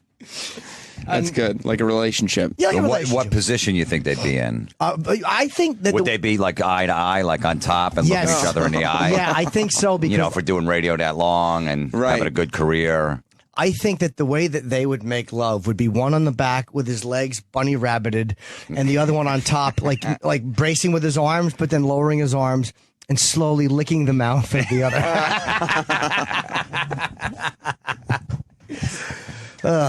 How great is it they caught this fucking piece of shit? The guy, Baby Hope case years ago in New York in 91, they found some like 4-year-old girl naked and like hogtied in a refrigerator, like she had been killed and then, put there. And nobody, she was no name or anything. And then recently they just arrested the guy and they found out who the little girl was. This fucking piece of shit cousin from the Bronx. And the mother never reported the girl missing. So Why not? Because the mother was an illegal immigrant who had a bunch of kids, and she said she was afraid of the father. She's just a piece of shit. Yeah. And she doesn't report her daughter missing. And it turns out that like somebody overheard recently in a laundromat, a woman overheard someone saying like, yeah, my sister went missing years ago, and it was just the Baby Hope anniversary. And I guess she put 2 and 2 together. I don't know exactly how the cops came to realize that this might be the little girl's family. And then they did some kind of a sneaky DNA test on the mother. So great. This scumbag has just been like living with it forever. But at some point, he must have said, I'm getting away with this. Like, I'm good. I'm getting away with it. Because it was, what'd you say, 91? 91. So how long do you think before he was like, okay, I'm done? And Probably then 5 years. 5 5 years? years. But so he was never a suspect because she never reported him missing. And no one knew no one even knew who the girl was. She was just called Baby Hope. The cops actually bought her this headstone. And you can see that now there's a name on it, Angelica Castillo, but it was just Baby Hope, July 23rd, 1991. Because since there was no reported missing kid, they had no idea who it was. So the mother never reports her missing. It's found out recently, and then through DNA, I guess they could probably track this animal. He wanted to, came home drunk. There was like 10 kids living in the house, just a fucking shitty Bronx situation. And he said that he just wanted to rape her. She was 4 years old. So he wants to fuck his 4-year-old cousin, and she screamed, so he smothered her with a pillow. And his sister, who I guess was an adult then, of course, and is now dead, helped hide the body. So, the cops were really fucking happy to get this scumbag. So what are they going to do with the mother? Can they put her in jail, or are they going to deport her? Hopefully deport her. Probably not because she has kids here with someone. They can't put her in jail? Not for not reporting her kid missing. Do you think did she know? No. That he did it? Oh, I don't know. I have no idea. I don't think so. His sister knew, but I don't know if the mother knew. Chances are he probably never told the mother because they were probably like, what happened? I'm going to guess she didn't know. If they can get her on something, they will, because they must hate the mother, too. If she knew and hid it, she could definitely get charged. That's an accessory, right? But I don't know. I mean, what if she's suspected? If she had a feeling? I mean, she didn't even report the kid was missing. And you don't have to report your 4-year-old's missing? I don't know what the law is. I mean, that was a big thing with Casey Anthony. I don't know what the law. I think they made a law now saying you have to because of Casey Anthony, and I could be wrong. It looks like I think they put a law in the book saying you have to. Makes sense. But she said that she was afraid of being deported, and she thought that the father took her or something. It's just some cop was quoted anonymously as saying the woman's a piece of shit, and she obviously is a fucking piece of shit. So, yeah, that's great. I'm happy that they fucking caught this guy. And just knowing that that his whole world collapsed around him in a second, like oh my god, everything just came pouring back in. Oh, he thought he was fine. Yeah, and now he's just fucked forever. Yeah, he'll go to jail for that. That's got to be a tough way to live, man, because you never know if you're going to get busted every minute of the day. Yeah. You don't know if that door in the middle of the night is going to get kicked down or you're walking down a street. One life-ruining secret that you have, like forever. Like you just live with it. You can't talk about it. You're petrified that people are going to find out about it at all times. Yeah. Rest of his life, hopefully. Yeah. Hopefully. Well, but they'll protect him in jail, I guess, because legally they have to. But it would be nice if they just allowed the convicts to kill him. It would be nice. It would be nice if we allowed convicts to beat like pedophiles and rapists to death. But put them right into general population. Yeah. Like the dude that killed Adrian Peterson's 2-year-old kid, the football player's kid. Oh, yeah, that's right. And he played this weekend. Yeah, that was another one. He had a kid with some woman. He'd never met the kid. I guess probably I don't know if it was a girlfriend or a girl he just knocked up, and of course she was going to keep it. But he had a 2-year-old, and the girl's boyfriend in Minnesota or something beat the kid to death. Yeah. He didn't know. Actually, they had an affair a couple of years ago. She thought it was some other guy's kid, and she got a DNA test recently, and it wasn't. And then she realized it was Adrian Peterson's. Oh, so it wasn't like he was just not seeing his kid. Yeah, and he just found out like 3-4 months ago he had the kid, and he was going to go meet him in a couple months, maybe when the season was over. So he was busy and stuff. But this the first time he saw him when the kid was on life support, when he went to the hospital to meet him. Yeah, LeBron James tweeted something like, hopefully the guy will get what's coming to him or whatever, but he won't. They never do. Like, convicts always say they have this code of ethics and you don't do this and that. But they don't, pedophiles wind up living in jail and they don't just shank you or cut your throat like they should when you walk in. Yeah. I mean, David Berkowitz is living like a pleasant life now in jail. Yeah. He wasn't a pedophile, but still, he just went around killing girls. I don't know if he has, if he's in general population or not. I don't know. Like the guy who shot, when me and Kenny went to San Quentin, we got a tour. And there's a wing where Sirhan is and Charles Manson. And these are guys that the other convicts simply can't get to. But the guy who was showing us around actually had photos he showed us of a guy who had drunk drove and killed a 9-year-old girl. And I think he had a bunch of drunk driving convictions. So he's thrown in jail for years. And this other convict was so disgusted. The guy was doing like double or triple life. In the middle of the yard, the guy just fucking shanked him, stabbed him in the neck, and killed him for it. And this happened like a day or two before we got there. So this guy was preoccupied with wrapping this case up, and he showed us photos of the bloody scene. And it had just happened? It had just happened, yeah. But that to me was great. I mean, I feel bad for any alcoholic that does something You know, because, like they say, but for the grace of God, there go I. But especially since it had been a repeat mistake. Like, it's not like he got drunk once and drove and this, Although there's a difference in intent behind a guy who does that and some guy that rapes a 4-year-old. Huge difference, but still. But, it's kind of hard to feel bad for anybody that kills a kid and doesn't. Definitely. Whatever. But there are guys that will fucking take the law in their own hands, I guess, in jail. Yeah. How old do I sound? Take the law into their own hands. Well, Dahmer got killed in prison because of that. No, well, he got killed over a jail infraction. You know why because he had cut a guy. Because I know he was mopping up or something and they killed him, right? Or something? Yeah, Dahmer. The guy who killed Dahmer in jail was a black guy who had a lot of anti-white rage. I guess he had problems with white people before. And the fact that Dahmer killed black people, I'm sure, was a tremendous motivating factor. And I'd also heard that he had cut the guy in line or something. And there was some bullshit prison infraction, too. Yeah, I think it was some kind of weird jail beef.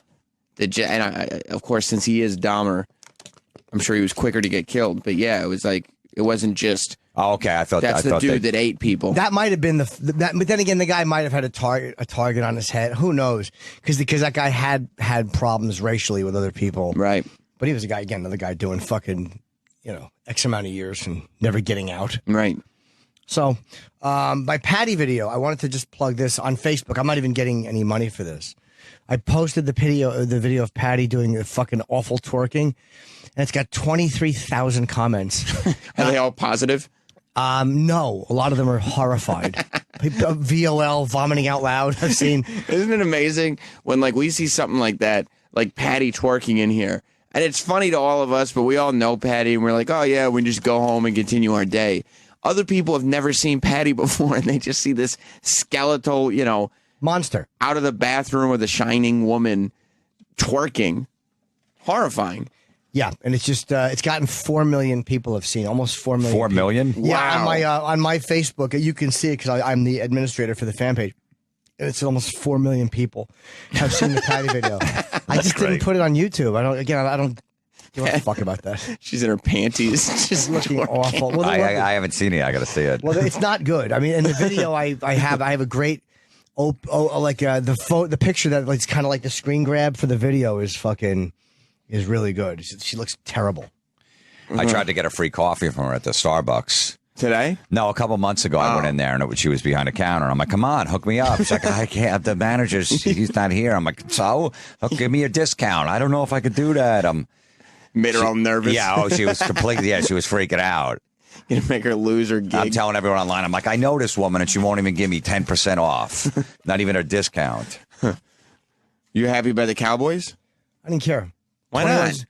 Because I don't give a fuck about them. I hate Tony Romo. I don't care if he had a good game. Wow. Big deal. He's a choke. The guy and Cowboy fans kill me for this because I blasted him for the Denver game. They're like, well, the defense. Look, fuck right. The defense gave up all those points. Fair. I'm not saying the defense is good, but that type of shit happens, and he just in that final fucking drive, that choke artist that he is, did it again. He never pulls through and wins that big game. So I don't like him at all. And I don't even want to get cock teased by this team. I think they're 3-3 now. Gives a fuck. Even if they get to the playoffs, he'll blow it. He's not a big game quarterback. Go ahead. No, well, I mean, that's the difference between him and Eli Manning. Even Eli's having a shit season. Terrible year. 2 huge fourth quarter, last drives in a Super Bowl to win the game. Under pressure, those passes he threw. And that's why, you want a guy like Eli. Even though he's having a shit season, he doesn't throw for 500 yards. He doesn't throw for 4,800 a year like Romo does. When you need that guy in the clutch, 1 minute left, no timeouts on your own 20. Eli's going to get it done most of the time in 2 huge games in a Super Bowl. I mean, that's Montana territory. And Romo, what does he do? He fucking fumbles the snap in the playoff game, and he throws the interception. It's just I've seen too many times where he's thrown big picks at bad times, and it just makes me hate him. So you can't even enjoy a big Cowboys victory anymore? Nah, I don't care. I mean, I really don't. Wow. I don't give a fuck. I mean, I've lost interest in most sports anyway. Like I'm much more casual now about it. Mm-hmm. If I'm watching, I get very into it. But again, after having met enough of them, your hatred for Romo is not casual. I just don't like him. I mean, again, if they were in the playoffs, of course, I'd want to see them win. And the only guys I really give a fuck about anymore are the UFC guys because I know so many of them and they're nice guys. Yeah, I mean. it's tough for Romo. You can't see Romo winning a Super Bowl. No. To get through a playoff game, a wild card, and then a championship and a Super Bowl, he'd have to go on an unbelievable run. I don't know if he has it in him. He does. I was watching that Denver game, too. He was throwing amazing passes, but then that pass he threw, that intercept, there was no reason to throw that pass. He had like 2 minutes left and 2 or 3 timeouts. He had plenty of time. Throw that ball away. But in that moment, that's who he is. Like, the guy, I'm not saying the guy's have a great arm, or he's not a great fucking regular season quarterback and he can't get you some great games, but I will never like a guy who can't ever get it done in that fucking final 2 minutes. Most people that support him just look at stats. Go, look, he threw for 500 yards. Yeah. He threw 32 touchdowns and only 9 interceptions. Yeah, but when did he throw to 9? In the last drive. That's the difference. It doesn't matter how many yards you throw for. Yeah. Give me a quarterback that throws for 140 yards and wins the game instead of the guy that threw for 460. I don't care. Stats don't mean anything in the NFL anymore. Yeah, there's a lot really of guys. doesn't. A lot of guys. He got 150 QB rating, whatever the fuck. Yeah, that it doesn't. And so what? Yeah, because he threw dink and dunk passes down the field, and a speedy receiver broke a tackle and ran 80 yards. That's how you got that.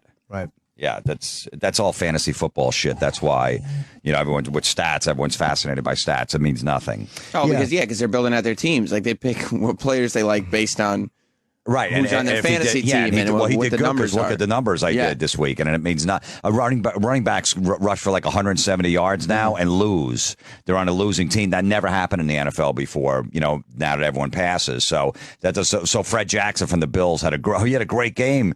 He was amazing. Yes, but they lost. Who cares? He threw off. Yeah, the defense was playing back because they were expecting a pass. They were going to let the guy run and run out the clock. There's a whole thing. It doesn't matter about that stuff. So when did it change?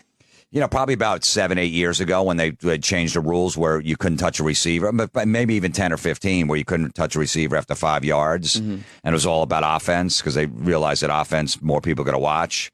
And the fantasy football stuff definitely, contributed to it. When people started playing that, the NFL's like, all right, look, we got nerds watching games that would never watch it before. Right.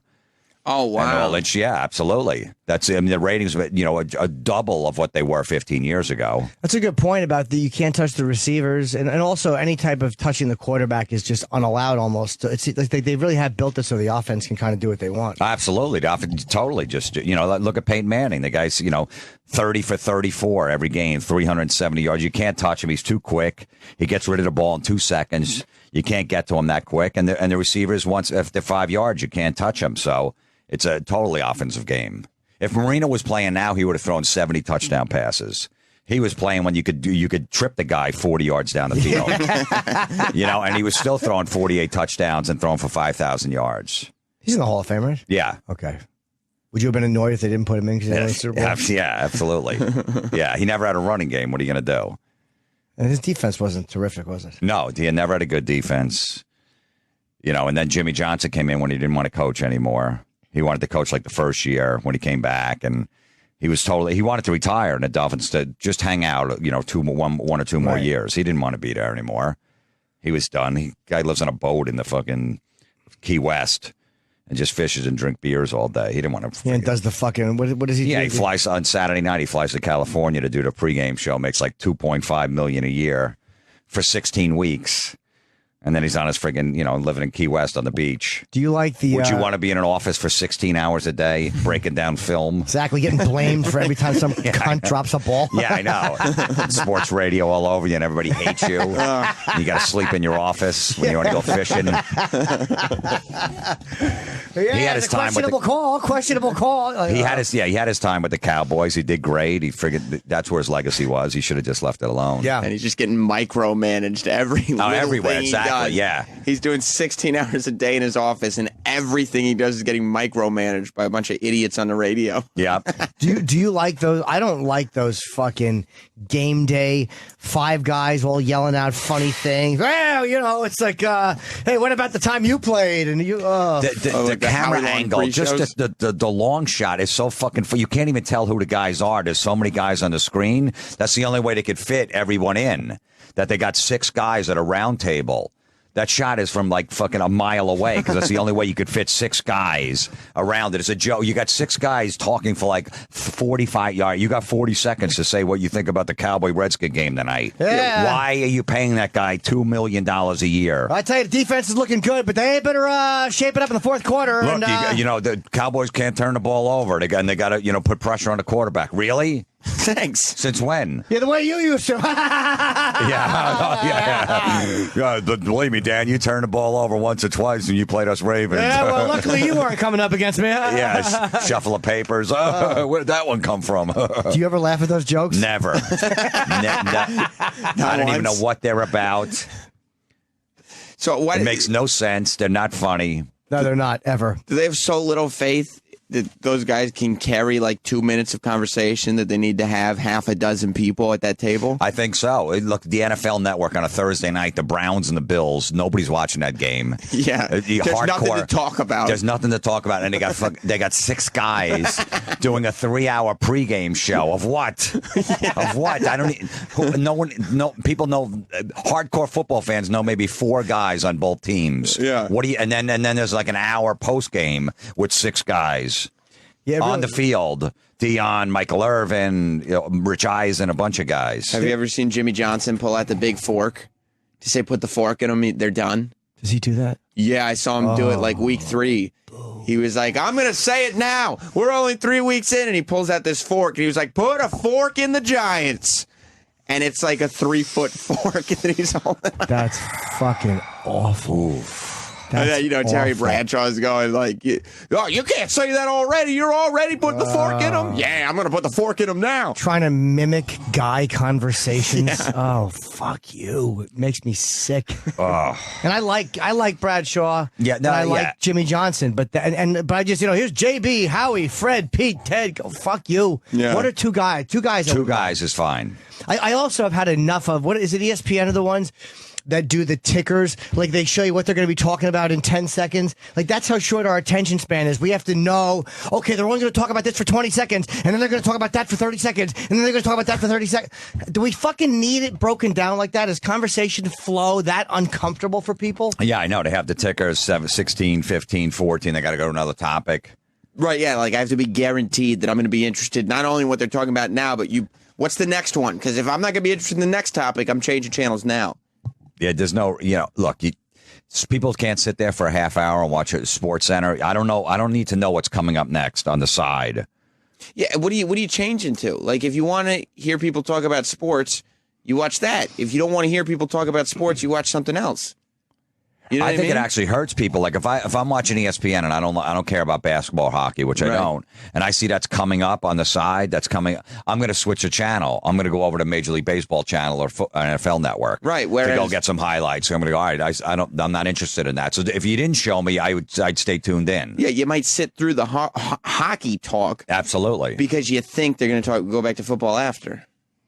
The fork. That's brutal. That's fork in them. God, that do you know makes my skin crawl. Do you know when that would be really funny? If somebody in the family was on life support and he pulled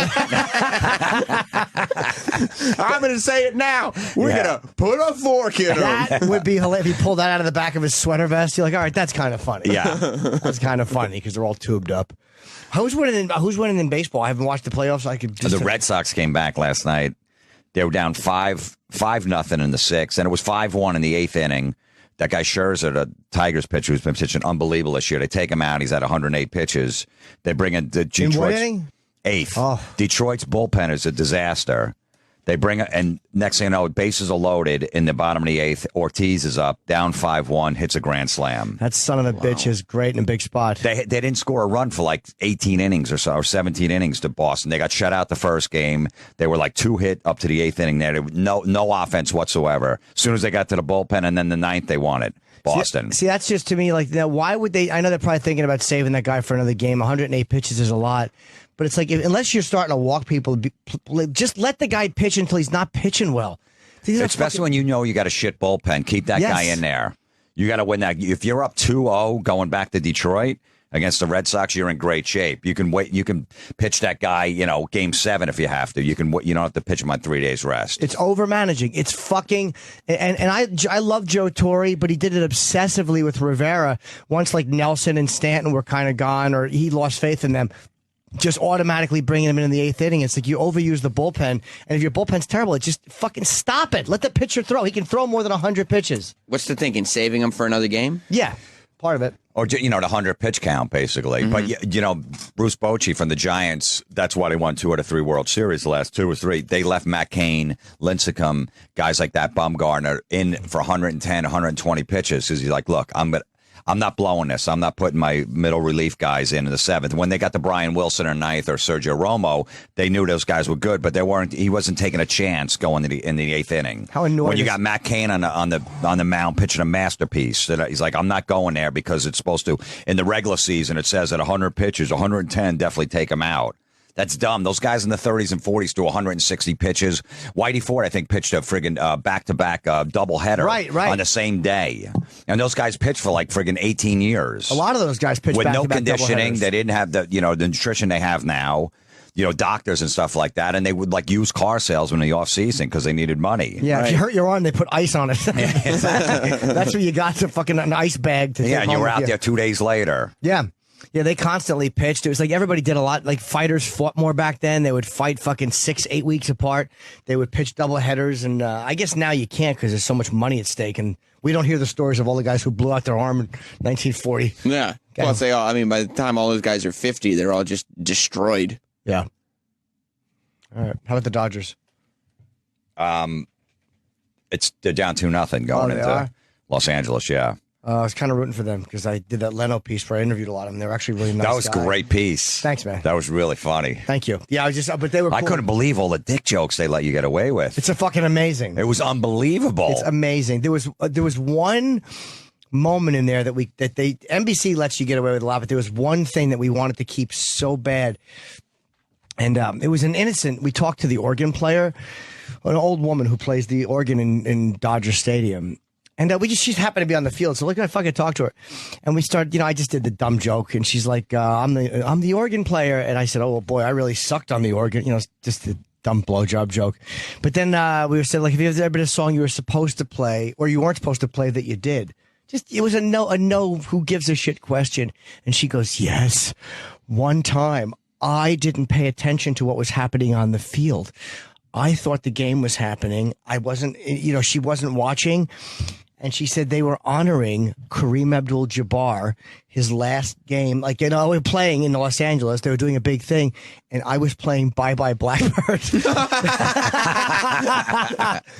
And it was a complete accident. And you knew it was an accident. And it was such an innocent moment. And she was saying how, like, embarrassed she was.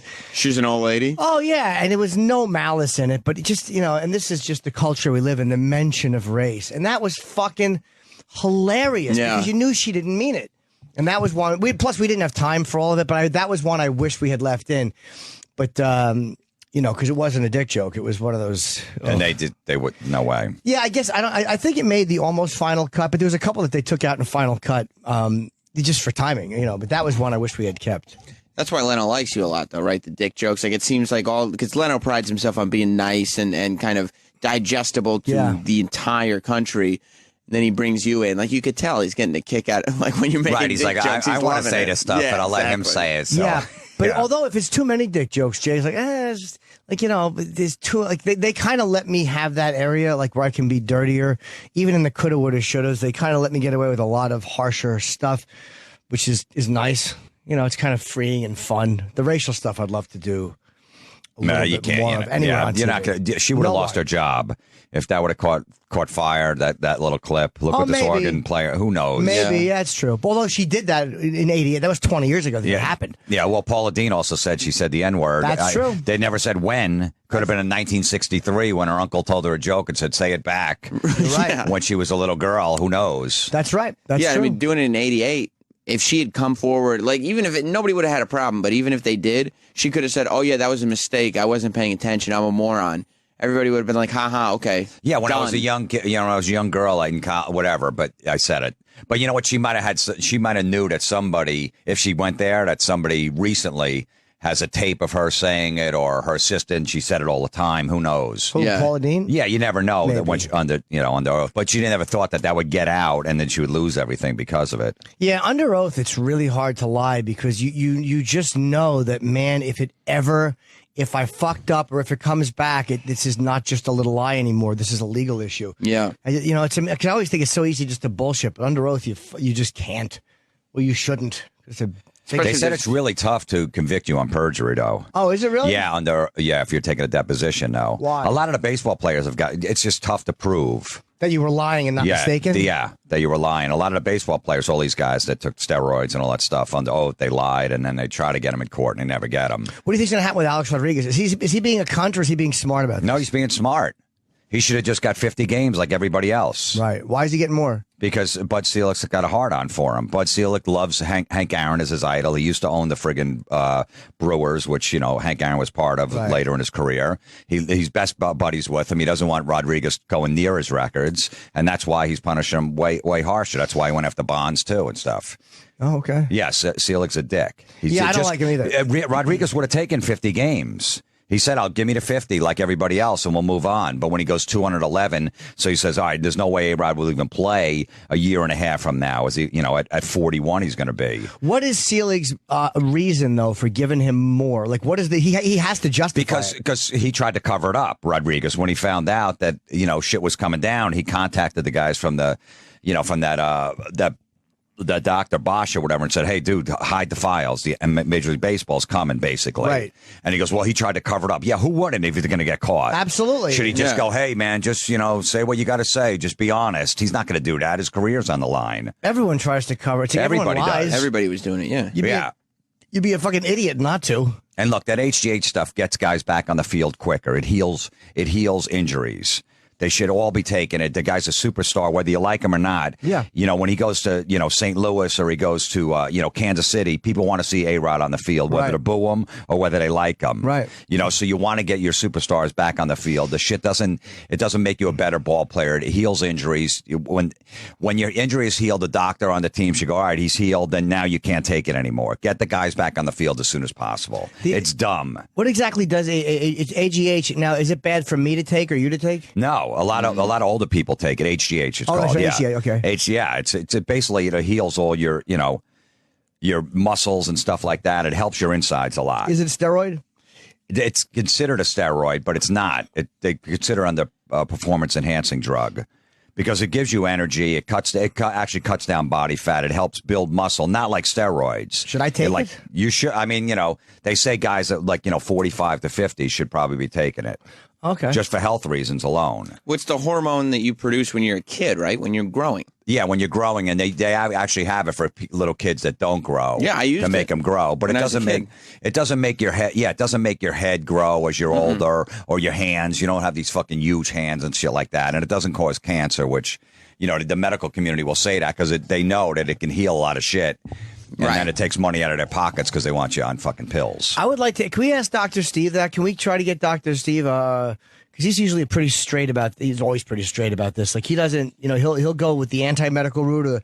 I'm curious as to what he thinks about it. Because I remember Art Bell when I used to ride around and listen to Art Bell at night when we were kicked off the air in 2000. I could only listen to Art Bell or Joe Benigno at night. I couldn't listen to fucking radio like Opie and Anthony did. Because it just made me too bummed out. And Art Bell would always fucking plug HGH. By the way, one of the greatest radio guys ever, Art Bell. He's on Sirius now, Sirius now. I listen to him in the morning when I'm driving in. Nobody teased something better than Art Bell. He would have guys do phoners only in ISDN, and he would keep them on the phone for 5 hours. Yeah. And that cocksucker knew how to tease a break. Wow, was he good. Yeah. Coming up, and then the whole next break, they didn't do it. And he just kept you on hold. He just knew how to keep you there listening. Son of a bitch is great. So whatever. He was the first person I ever heard mention HGH because of, it was one of his sponsors. Yeah, I was a small kid. I used HGH for like 3 or 4 years. That really makes me want to fucking injure you with a fucking hammer. Why? I don't know. Just a little sleight of frame. Why, you were a little boy. kid, so they gave it to you? Yeah, I was still like 4'11" when I was in high school. Oh, what a twerp. What a fucking twerp. Yeah, as a freshman in high school, I was like 4'11". Oh, how humiliating, you dwarf. So they fucking gave it to you. Mother gave it to you? She wanted her little Sam to grow up? Well, we talked about it. We made a joint decision. It wasn't just my mom. It was your mule regular size, or was that small too? Yeah, I think it was proportionate. I don't even really remember. I wasn't using it. So you then. weren't getting laid? No, nobody wants to fuck a 4'11", like prepubescent looking Except freshman. God, because that's what he did when he made you. Yeah, exactly. Your fucking little underdeveloped cock with this. Because Sam had to be circumcised when he was older because the skin was too much on his little peenie. I was circumcised when I was 19. Ooh. Yeah, it was rough. How much did that hurt? I mean, they knock you out when they do it, but then it's like at least a week of recovery. But why did you get it done at 19? Why didn't you just let it go? Because my foreskin, the hole in it was big enough to pee through, but not big enough to go over the head of my dick. So your dick's that small that there was so much skin that your helmet wouldn't even come out? No, it's not a matter of my dick being small. The hole was too small. The hole. Oh, okay, the all right. hole was too I small. thought that there was so much skin that your helmet wouldn't even come out. No. I was going to say. No, but his dick probably smelled terrible, though. The hole in the foreskin was too small. Girl trying to blow him. I couldn't find it. Smells like a piss balloon. No, it never had any odors. Shut up. How do you know? You didn't put it by your face? Not my hands. Yeah, but you're holding the side of your dick and pissing. You don't put your dick in the hole, your finger in the hole where a girl's mouth is going to go. I guess. So when did you get laid? At what age? 18. I got laid when I had it like that. How tall were you? At 18? Meaning, like, you're 4'11". Your parents, by the way, probably putting it in your cereal without telling you. They were so humiliated that your father was probably so embarrassed that this little nothing had tumbled out of his bag. The only thing long on him was his foreskin. Yeah, I know. It wasn't a rotten fucking snuffleupagus trunk dick. My foreskin was not extra long. Droopy, awful foreskin. It wasn't droopy. Yes, it was. No, it was tight. That was the problem. So you start taking HGH. What is it, a pill you take? No, it's injected. Okay, and how long did you have to take it, and how long did it take to work? I think shrimp. I fucking little shrimp. I think I took it for this is bullying. I think I took it for like 3 years, and then probably took like a year and a half before it really started to work. And then how he was long? the only guy in high school when he sat in his seat, his feet didn't touch the ground. Just swinging. Just swing. No, they would stick straight out. Not only did they not touch the ground, they would stick straight out. You fucking little baby seat feet. You had a little step by your desk to get down. Yeah. My knees weren't bent over the seat, like they were back on it. You were a junior before they stopped calling you Sammy. How long after you started getting your injection did you run home and stand in that little fucking numbered chart that was undoubtedly on your door? Mark the thing against the wall. I think you grew, Sam. That's why he's got his hair like that. It gives him a little height. Were you like Bobby Brady and you hung from the swing set to grow? Remember that episode? He hung because he wanted to be taller, so he hung from a swing set from his arms. I don't remember that. Yeah. I do.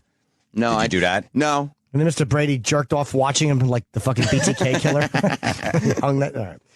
Just mean at that point. So, but it didn't make you grow though? Yeah, I grew like a foot almost. How do you know that wasn't just normal growth? Because when I was, they scan your hand, they X-ray your hand, and they look at the gaps between your bones, and figure out what your bone age is. So I had the bone age of like an 11-year-old when I was like 14. Ew, your little young bones. Oh, it makes me want to break Did you still have them. a soft spot on the top of your head like a baby? That makes me want to snap your arm. Like, how great would it be to snap his little underdeveloped... It's not underdeveloped anymore. Yes, it is. You're 30 right now. You have the arms of a 27-year-old. It really bugs me.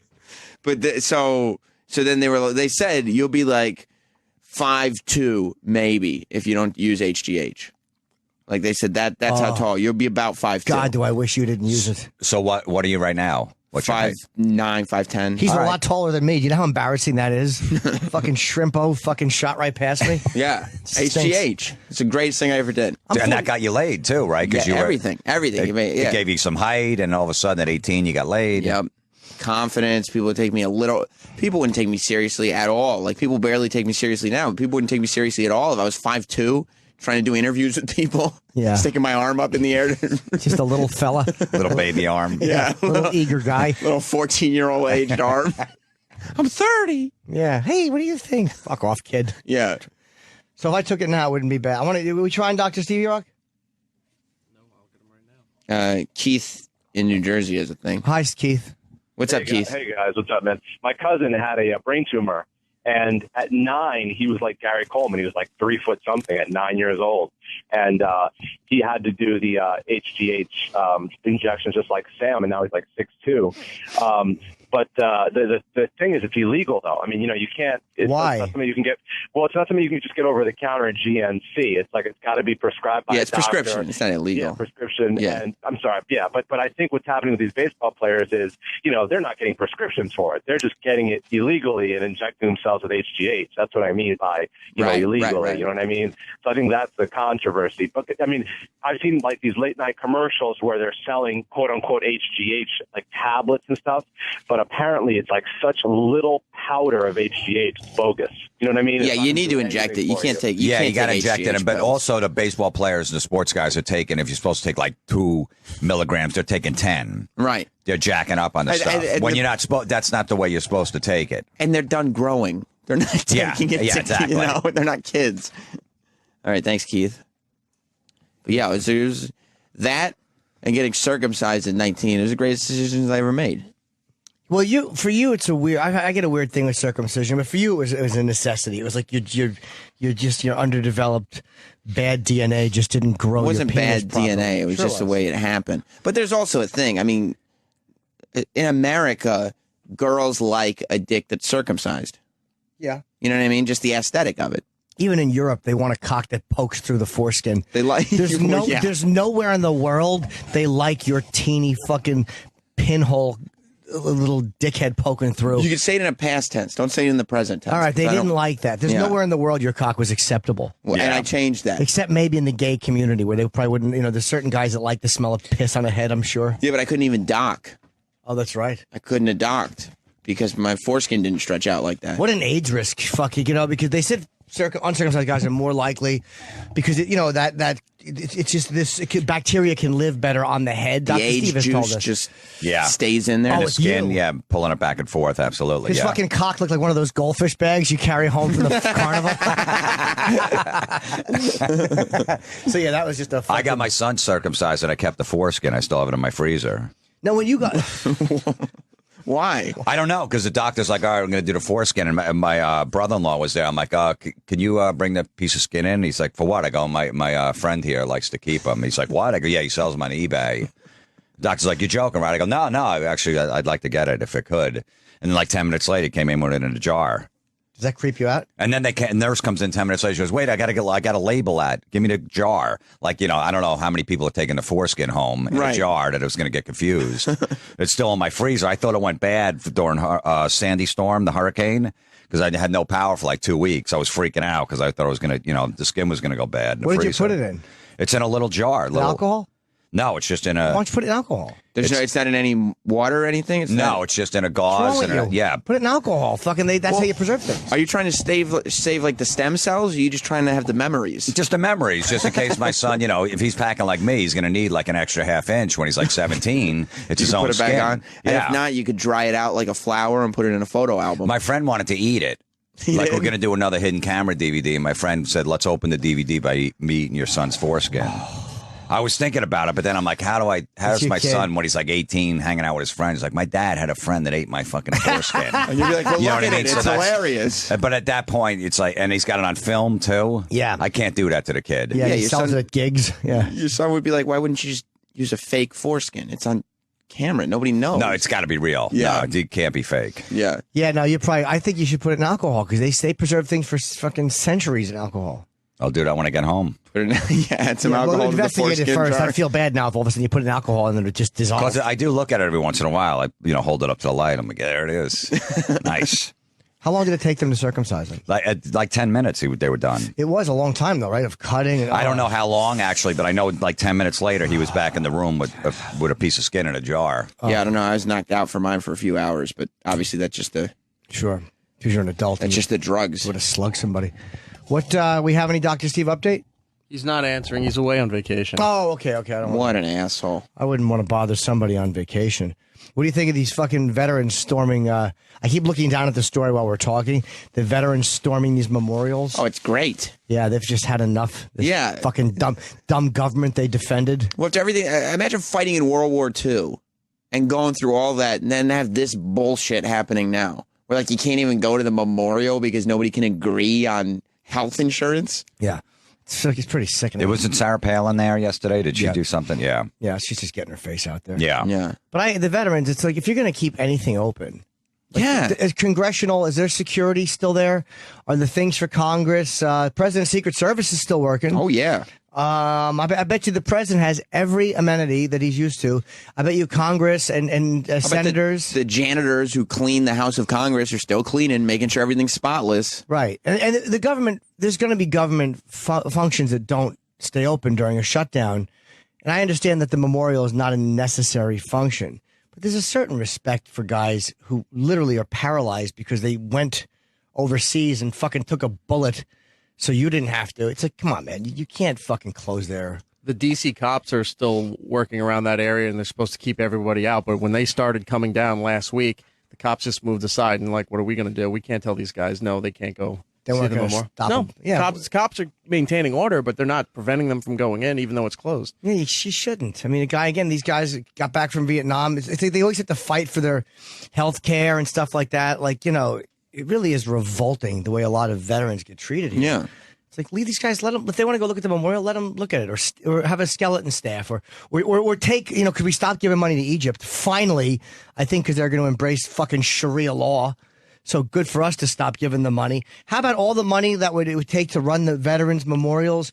We remove funding from one shit country, whatever the country is. We remove a little bit of funding and put it here so the memorials to the veterans can stay open. Just leave it open. Just leave the doors open. You know what I mean? Like, what does the staff do? Show everybody around? Yeah, help I know. Everybody find the names? Like, just let people just go and find it themselves. Yeah. Yeah, I mean, Obama should have said that. Look, we're leaving a couple things open like this and this. Yeah. We're going to make sure we're paying for the soldiers that are coming home. We're going to give them $100,000 right off the bat because that was another thing where the families weren't getting paid. If you die, your family will get $100,000 within like 3 days, sent right to your bank account to cover funeral expenses and everything else. And they were even holding that back because it was a government shutdown. Do they tax it to her? They probably scumbags. I'm sure they do. But how could they hold that and back? then they get you on a fucking death tax, so they probably want to give you $20,000. Tax. Yeah, so you wind up at like 17.5. How could they hold that back, though? It's not like you can pay for your funeral later. You know what I mean? Like, you can't be like, well, we'll put the funeral off for a couple weeks. Once the government figures all their stuff out, we'll get the money, and then we'll do a funeral. Yeah, there was a few families. There was like 4 or 5 that didn't get the money, didn't have money for the funeral. It's ridiculous. And didn't the Amber Alert, which was probably just a mistake, I'm hoping that's back up, didn't that part of the website get shut down? Yeah. Like, they just shut down everything, and it's like, really? Like, those are the things that are necessary. I saw a thing on Lifetime. Yes, I said that. It was. Were you watching it with a chick? No, I was alone, just feeling emotional, eating ice cream, and fucking feeling my tits. And I was watching the show on the girl who Amber Alert's based on. Her name, she was kidnapped, of course, and raped and murdered by some fucking animal, of course, who they never caught the guy who actually did it, but I'm sure he's the guy who had prior convictions.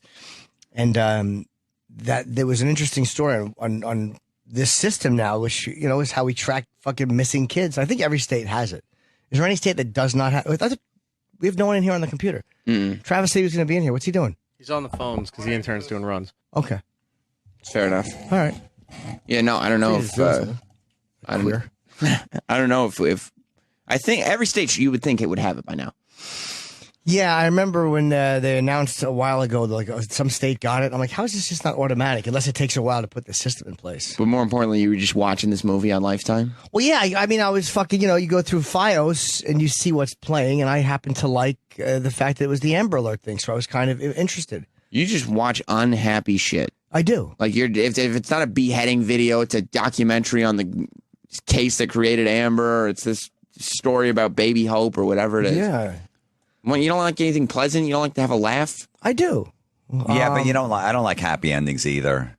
Not at all? When I watch stuff, not really. Even true stories, though? Well, true stuff, maybe, but it's, Me and my wife watched that This Is 40 movie the other day, the Judd Apatow movie, and I knew at the end it was gonna work out. I saw it from the first minute, and I wasn't happy. You weren't? No, I was like, please, come on, just give me something else. It bothers you that people want to leave the theater having a pleasant experience. Yeah, walk just when they get back together and they decide, we're going to do this, get hit by a fucking truck when you walk across the street and just end there. That would have been a way, but for me, I'd be like, that's a cool ending. They died together. Yeah. I don't need, and they walk away. What are we going to, well, we'll see what our future is going to be. And then they start walking. Yeah. And then that's it. I'm like, why? Why does it always have to wrap up nice? Always has to wrap up. And here's the beauty of a bad ending, like a sad ending. It makes me wish for a happy ending like that. And I like wishing for that. Like I like when something happens in a movie that makes me like, oh, I really wish it had a happy ending. I'm like, fuck. But it makes me like the movie more because I'm walking away feeling something. Like Cuckoo's Nest. Yeah. One Flew Over the Cuckoo's Nest has a miserable fucking ending. Yeah. And every time I watch that movie, I wish it had a happy ending. Yeah. I wish that they left. But the fact that it gets that out of me, I love. And that's why I like sad movies, because it makes me feel something. You see Prisoners, the Hugh Jackman movie? I did not. Oh, It was pretty good. Yeah, it was good, but I was wondering what you thought about that ending, but you didn't see it. Did you see Gravity? You saw Gravity. Yeah. Jim, did you see Gravity? No, was it good? It's great. I heard. Fucking great. And I love how they ended it. I'm not going to say what it was. I'm not going to say what parts might have been happy, what parts might not have been happy, but they just did things that I didn't see coming. I know what you're talking about now. When you said there was the thing that you thought might go one way, but then it ended up going a different way. And I loved it. Yeah. Because I was like, oh, you cheese dick cocksuckers. That I was like, oh my God. That's like, nice. I love that they did what they did. So there's some cool moments in that. A lot of close calls, though. A lot, yeah. Once in a while, I don't mind like a happy ending. But you want it there to be was that deserved. movie with Alec Baldwin, that Vegas movie with William H. Macy and Maria. The Cooler. The Cooler. That was a happy ending at the end, which because it was such bad luck in that guy's life and both of them. Right. That Like it was cool that they got the money and all of a sudden, like, holy shit, that was okay for a good ending. There has to be misery somewhere. Like, if you're going to have a happy ending, you better have a miserable Because movie. when that cop was going to shoot him in the head and execution style on the side of the road, I'm like, you got to be fucking kidding me. Holy shit. These guys have bad luck. You like when he punched a pregnant chick right in the stomach? Yes. Yes, you said it. Yes, I did. But some of the greatest movies have happy endings. One Flew Over didn't. Clockwork Orange has a happy ending. The Godfather has a happy ending. Although Clockwork Orange, like you want, because he's an anti-hero though. Exactly. But I mean, the ending is happy. An unhappy ending for that movie, because you're rooting for this fucking sociopath. Right. An unhappy ending is him to have to stay stuck in this tortured, shitty existence. Right. But he's not. He's fantasizing about rape. I was cured, all right. And you're like, he's back. It's not a happy ending for the homeless guys that he beat the shit out of, or the woman that he raped, or you know that he's going to be a piece of garbage. Or the happy ending, the bad guy wins in The Godfather. Yeah. Michael was a fucking murderer. The whole family was murderers. And in the end, he takes over and he wins. That's true. Scarface is a sad ending because the Cuban drug dealer dies, and you just want him to win. In what is the most annoying assassination moment in movie history, the guy with sunglasses and the members-only jacket. Yeah. Those sunglasses at night, I guarantee you, if Brian De Palma could undo anything in his life, it would be putting sunglasses on the guy that kills Montana at the end of that. Well, that is such a great movie. Yeah, you're right. That's terrible. But that movie is the ultimate, movie for moments where it's dated. Yeah. Like there's the montage, there's the guy with the sunglasses and the members only jacket, there's the whole thing. Like it still holds up. It's still amazing, but it is so 80s. Like it's dripping 80s. Totally is. Yeah, that montage in the middle when they're all to the limit. Yeah. He's the only guy. I've never seen a guy get shot so many times and still keep shooting. Yeah. He must have had at least 46 bullets in him, and he was still firing away. Oh, yeah. Yeah. And it made it believable because he did all that blow right before. So yeah, right. But he's got his full face in that mountain of blow. And I don't even mind that when he's getting shot at the end, even though I know it's, I take you out the fucking hell. Like, that's such a cool moment. I can take it. Yeah, I'll suspend disbelief. Well, by that time, the movie is so, campy that you're like, okay, I'm in.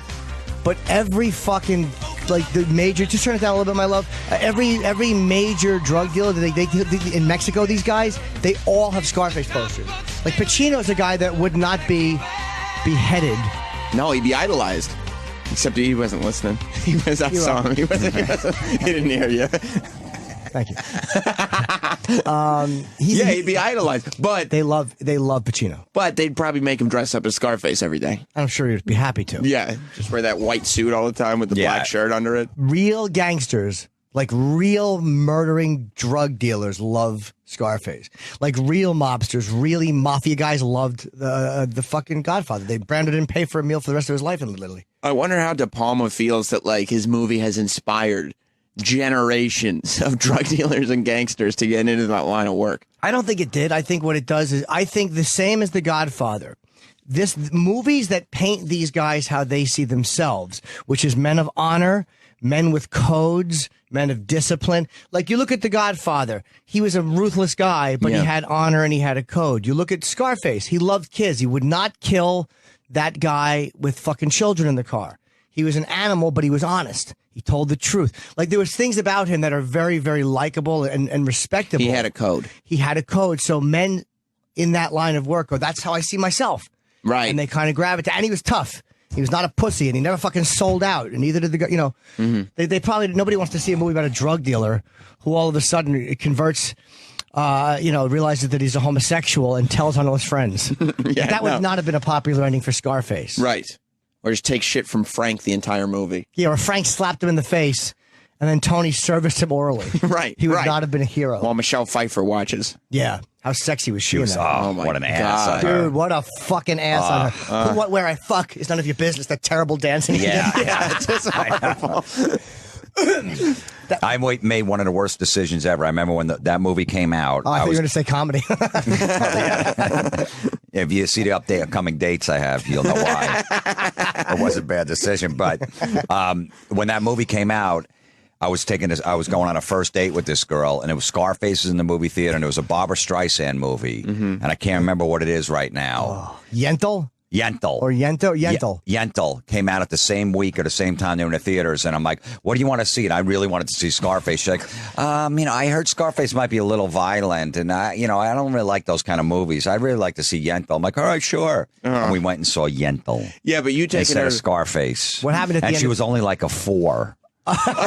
She was only a 4. Did she blow you? Nothing. I got a mug at the end of the night.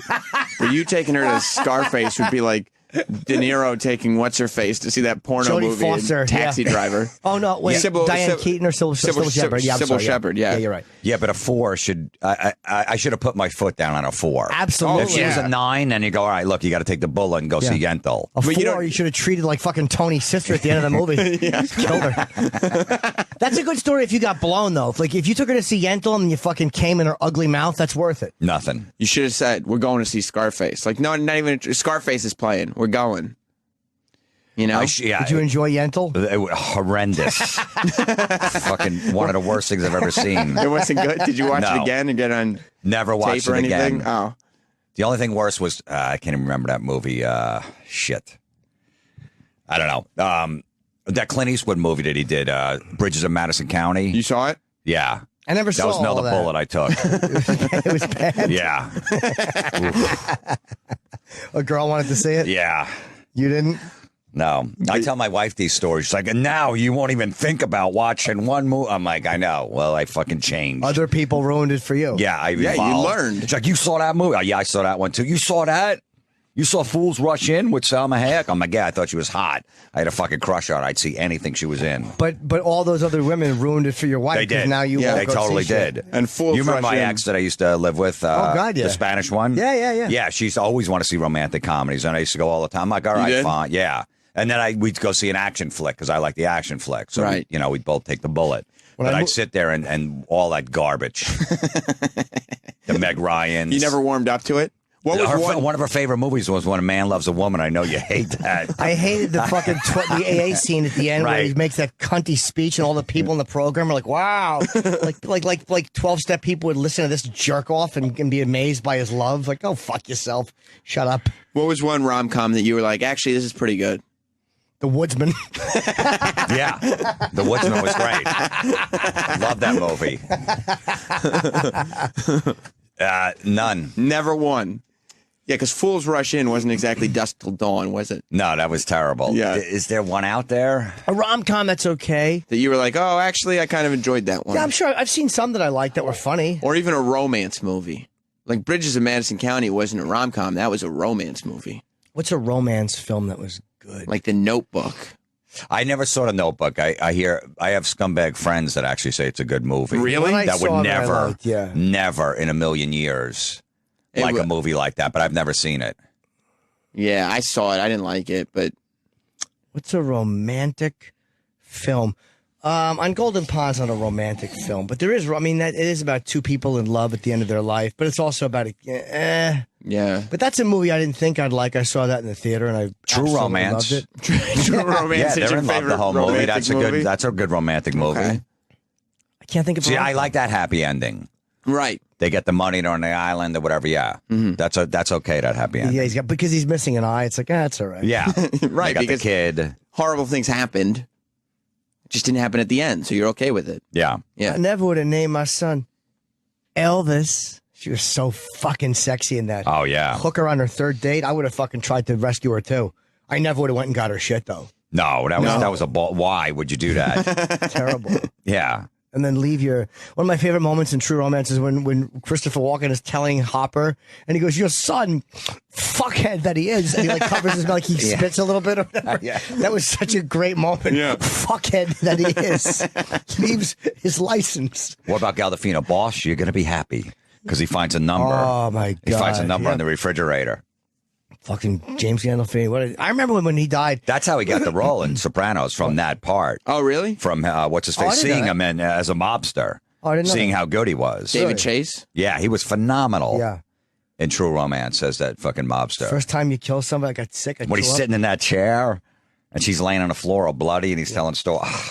You want to play? Come on, let's play. Yeah. I was thinking about The Sopranos the other night, how he was very unlikable in a lot of those. Like Tony? Yeah, like you rooted for him and you loved him, but I was thinking of all the scumbag things he did. And like, man, Tony did a lot of scumbag things in The Sopranos. Oh, yeah. Really made him hard to like. He went through long periods on that show where he was not likable. Like he was Just a bad jerk-off. dude. Yeah. Very realistic painting of a man, I think. Yeah. I remember when he died, when we announced he died, like I felt like crying in studio. I didn't, but like everyone in the studio, Opie, it was like we all wanted to just cry. It was fucking awful. Because the way we attached ourselves to that character. Yeah, and how I remind a lot of people of him with my, authoritative, masculine. Is that right? No. I didn't think so. Tony Soprano probably would never watch Lifetime one night with ice cream by himself. Yes, he would have. He cried over the Ducks. I'm telling you, he would have, and then he would have talked about it in therapy. Yeah. He would have watched that, then he would have thought he was a fag. He loved the History Channel, not Lifetime. So should we break? I got to piss. Yeah, actually, the author, I think he checked in. Oh, he's here already? Yeah, so if you want to Oh, I didn't know he's at 8 o'clock. take a break. Oh, I thought he was supposed to be 8:30. No, He is. He's early. Oh, okay. Let's a couple of quick plugs for myself and James. First of all, this Friday and Saturday, October 18th and 19th, I'm on my way out doing material. I'm doing the Lancaster. For the first time in years, I'm doing the Stitches Comedy Club. I had great success this weekend in Doylestown. It's new material. It's not completely put together, but it's fun. I'm telling the audience what I'm doing. The tickets are cheaper. And then I'm in Rochester next weekend, October 25, 26, in the Comedy Club. And Dice and I are not sold out in the Beacon. And I was like, what the fuck is going on? Because it's a great show. And then I realized we are there. It's November 1st, the night after Halloween. The night after, and plus you got the New York Comedy Festival in town. The week after. The week after, where there's a million shows So going yeah, on. that I knew, and I was like, it's going to be a slower sell because we're competing with Bill Burr's at the fucking. There's so many people doing so many shows, but I'm like, why not that night? We're doing good, but we should be sold out the night after fucking Halloween. So a lot of people have Halloween shit going, but at least try to plan this. It's an 8 o'clock show, and there's one thing I want to plug this weekend because I will be away. There's a Cancer Sucks benefit here in New York. Otto and George are on it. Bob Levy's on it. Big Jay Okerson. It's an excellent show. Saturday the 19th at 2 p.m. It's an afternoon show because I think that's the only time they could get the venue at the bitter end here in New York on Bleecker Street. And it's to support one of our good fan who's got cancer, and they're trying to help him out. So you can go to brownpapertickets.com and just search for Cancer Sucks. And, try to help this guy out and see a kick-ass show. I'm sure Otto will have some fucking horrible things to say. Oh, yeah. It's a show I wish I could be a part of. And Jimmy, what do you got? October 17th through 19th this week, Comedy Works in Montreal. October 25, 26, New Hope Cinema in New Hope, Minnesota. And then November 1 and 2, the Joke Factory in Rochester, New York. Artie Fletcher opened the room up there. Oh, did he? Okay, yeah, cool. so I'll be up there. Yeah, and that's it. And then my podcast is out today. I interview Metallica. It's on my new podcast, Comedy Metal Midgets. Did you get all of them? Yeah, I got all of them, yeah. How'd you do that? Well, it was part of a special I did for the movie where it's a long story, but I got all of them. Just basically talking about the movie. You were in the room with all of them? No, they... Oh... Originally I was supposed to fly out to San Francisco to interview them, but instead at the to get all four of them together, which you had a big problem with too. They finally got them. And they go, you just come up with all the questions, we'll ask them, and then it's your interview. So they had their manager do it, even though I came up with the questions, and we pieced it together as a radio special. Oh, so okay. that's the podcast. Yeah, That's great. They wanted me to do it. We couldn't work it together where all four were together. People love your podcast, man. I get a lot of retweets, whatever. Like they say that you had an amazing podcast. So and then you can get on you guys play them every third weekend here. We do. Okay. Yeah, so They it's just great. played this weekend. Yeah, a lot of people compare your Chip character to my B. I go, look, we've hung out, we've known each other since 1990, and that's just the way we talk. Nobody took it from anybody. No one took it. Florentine was Florentine long before Chip existed. I'll clear this up because Jim, Chip is like this, like what's up? It's not a takeoff on Jim at all. It's something I would do to annoy my girlfriend. Yeah, and mine is just like, hey, really, you like fantasy that football? Jim has been doing that before I knew. That's a cross between like a retarded guy and Dice. When Dice does the girl voice. That's I like man caves. What's that? Yeah, and that Chip is talking about something. Yeah, see, it's totally different. It's the subtleties too. Chip, his upper lip covers his entire front row of teeth, whereas Florentine's guy, his front teeth are completely on display. What's that? All right, whatever. You sound stupid. Cave. Fucking idiot. We got a sign on our man cave. What happens in the man cave stays in the man cave. That's fucking hilarious. See, it's not. Neither is taking from either. But Jim was get Jim. Along. Jim was Jim long before. So if anything, Chip came second. I still can't see an Applebee's without fucking. I literally, me and Kenny this weekend, because every fucking shit town I'm in has a bunch of them. Applebee's. So you see what my teeth are? Yeah. Applebee's. It's a neighborhood bar and grill. Yeah, it's fun for everyone. it's fun. Applebee's. You feel like you're in the neighborhood. Yeah, you guys want to go to Applebee's? That's all me and Kenny will say in the car. I don't feel like I'm in your What is the slogan? I don't know. Eating good in the neighborhood. Eating good in the neighborhood. Applebee's. No, I'm not.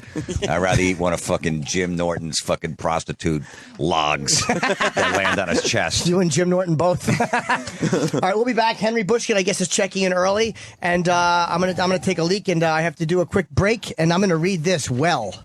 The Opie and Anthony Show on Sirius XM.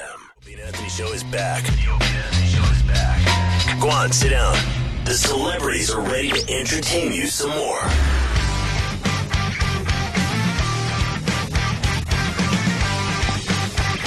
Our first guest has arrived. Yeah. And you bring him in. Hendry. Let me move this. Hello, sir. We're on the air. Oh, yeah, keep your phone. Now that was a professional. Henry was trying to hand his phone to Travis. Travis is like, no, keep it. Don't trust him. He'll go through it. How are you guys? Good. Nice to be here. Which, incidentally, handing your phone over, very brave. You must have nothing to hide, because I would never just hand my phone to somebody. Nothing. Are you password protected? Password protected. Oh, okay. Totally protected. Condoms, everything. Do you use condoms? That's another thing I don't happen to agree with. I think they're overrated. Well, welcome to the show. You smell good. Thank you. You wear good cologne. I guess we're here to talk about your book, and I hope so. Yeah. Hope so. No, it's condoms. It's smelling good. Yeah, imagine if I only asked about your cologne and your password. I just tried to get your password out of you. I finished your book last night. It was excellent. Thank you.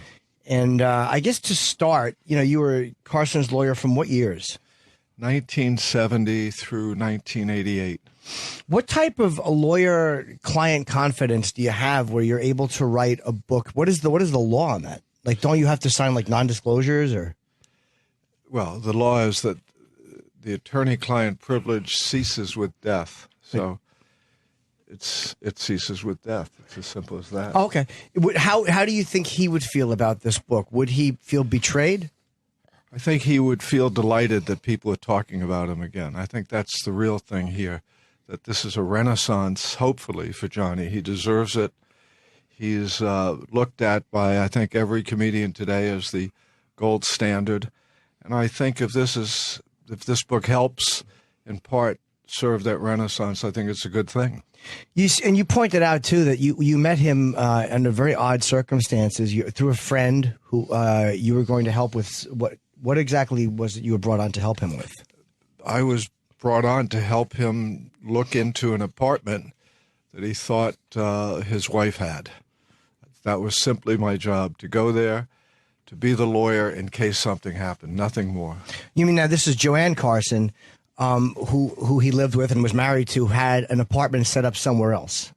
That's correct. And that was a big story in the Post. They've actually been talking about your book a lot, where she was allegedly fucking Frank Gifford. Right. And that was what was at least alleged. Well, again, that chapter, that was just a fact. It wasn't the point of the chapter at all. It had to do with how I met Johnny. And the scene at the bar at the end of that chapter was the big reveal in that chapter, giving me a whole lowdown on his personality, his psyche, his sense of tragedy, because it was at that moment that it was a tragic moment. Well, can you walk us through that a little bit, just because it was very interesting to me that your second day of knowing this guy or whatever, you're walking to a secret apartment that his wife has that he thinks she is sharing with someone else, and he was the host of the Tonight Show, and he brought you into this very private moment relatively quickly. No question. It was shocking to me, and I think it was shocking to everybody who knew me that Johnny Carson actually hired me to do something. What did you see when you got into that apartment that she was allegedly having with Frank Gifford? Well, you say allegedly, I was there. Oh, okay, so I don't use the word allegedly. I don't know what the right. Okay, so she had with Gifford. Cool, cool. I'm not subscribing anything to you, but I was there. Again, the apartment and the incident in the apartment, taking some evidence, taking photos, and leaving, was simply, one of those moments that 30 years later you could have fun with it. 30 years ago is tragic, or 40, however long it was. So tragedy, a lot of years you get some comedy. So I intended it to be lighthearted in that sense, because it was 43 years ago. I mean, who cares? This is 43 years ago. So all the hubbubaloo in the papers is shocking to me. I'm fascinated by it because, again, the point of this chapter was not Joanne Carson and an illicit apartment. It just happened to be the basis how I met the guy. Simply that. It is interesting, though, because of the fact that we saw Carson. He was one of my idols growing up. We see him one way. He's Johnny of the Tonight Show. You got so close, and then I don't know if it's harder for you to realize how little of him most of us know, but you talk about him carrying a pistol and breaking down and crying there, realizing his wife is probably having an affair. Like that's a big thing for people to read about a guy like Johnny Carson. Well, I listened to your question. Probably having an affair is probably an understatement. So you think she was fucking his brains out? Why? Because there was clothes in the closet and pictures of him on the wall. Things like that. Yeah. Things like that. Photographs, clues, taking evidence. We did our job. Let's put it that way. We did our job. I had a job to do. I did it. I never thought about it again until I wrote the book, to tell you the truth. It was not something that I ever spoke about because it was one of those moments that you just don't want to tell people about. And so, again, 43 years after the event, I think you could have some fun with it. Sorry that Joanne Carson isn't, but what could I say? Well, yeah, Joanne's denying it, and then Frank Gifford says, I can't remember if that happened or not. Well, you choose. Right. Yeah. And then Joanne said that Johnny would have never had a gun. He wasn't into guns at all. Johnny from the day I met him, he carried a gun, and I knew him for 18 years. So what more could I say about that? Yeah. Yeah. You know for a fact he had it, and I believe that he had it. And there's a reason for him to have it. Well, again, I was there, and you know, I'm not alleging something. I'm telling you what the facts were. This was your he did experience. carry a gun. He was the subject of such intense scrutiny by everybody when they saw him.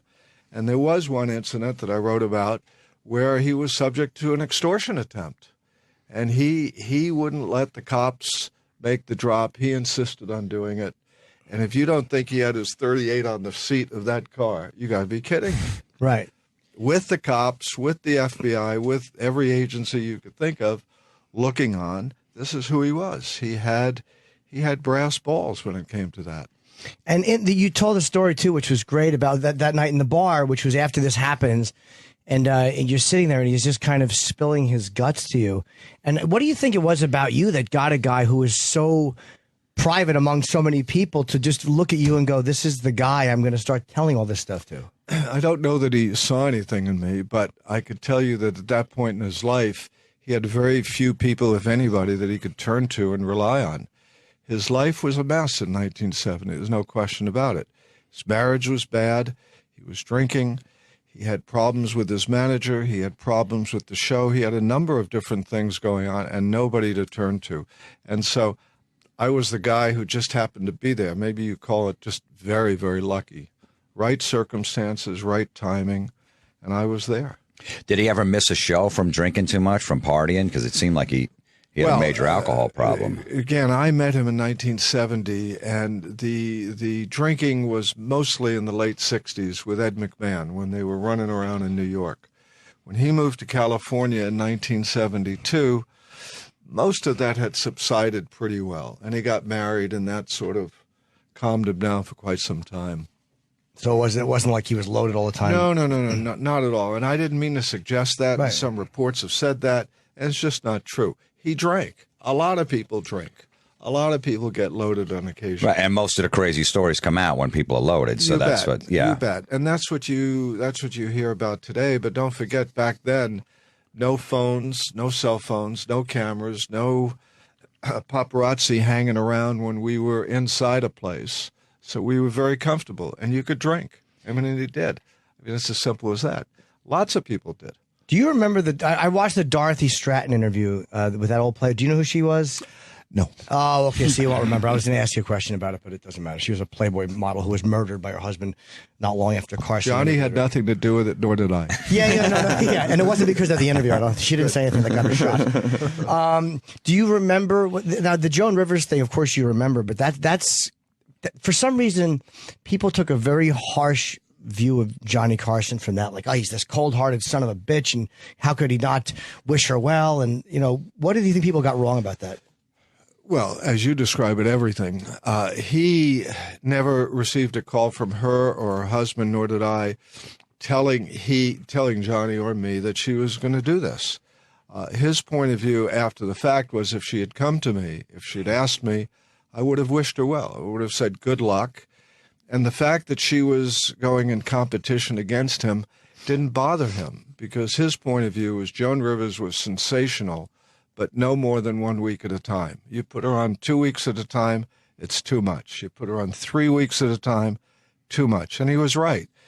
And I could assure you that if she did that and the show failed, he would have welcomed her back.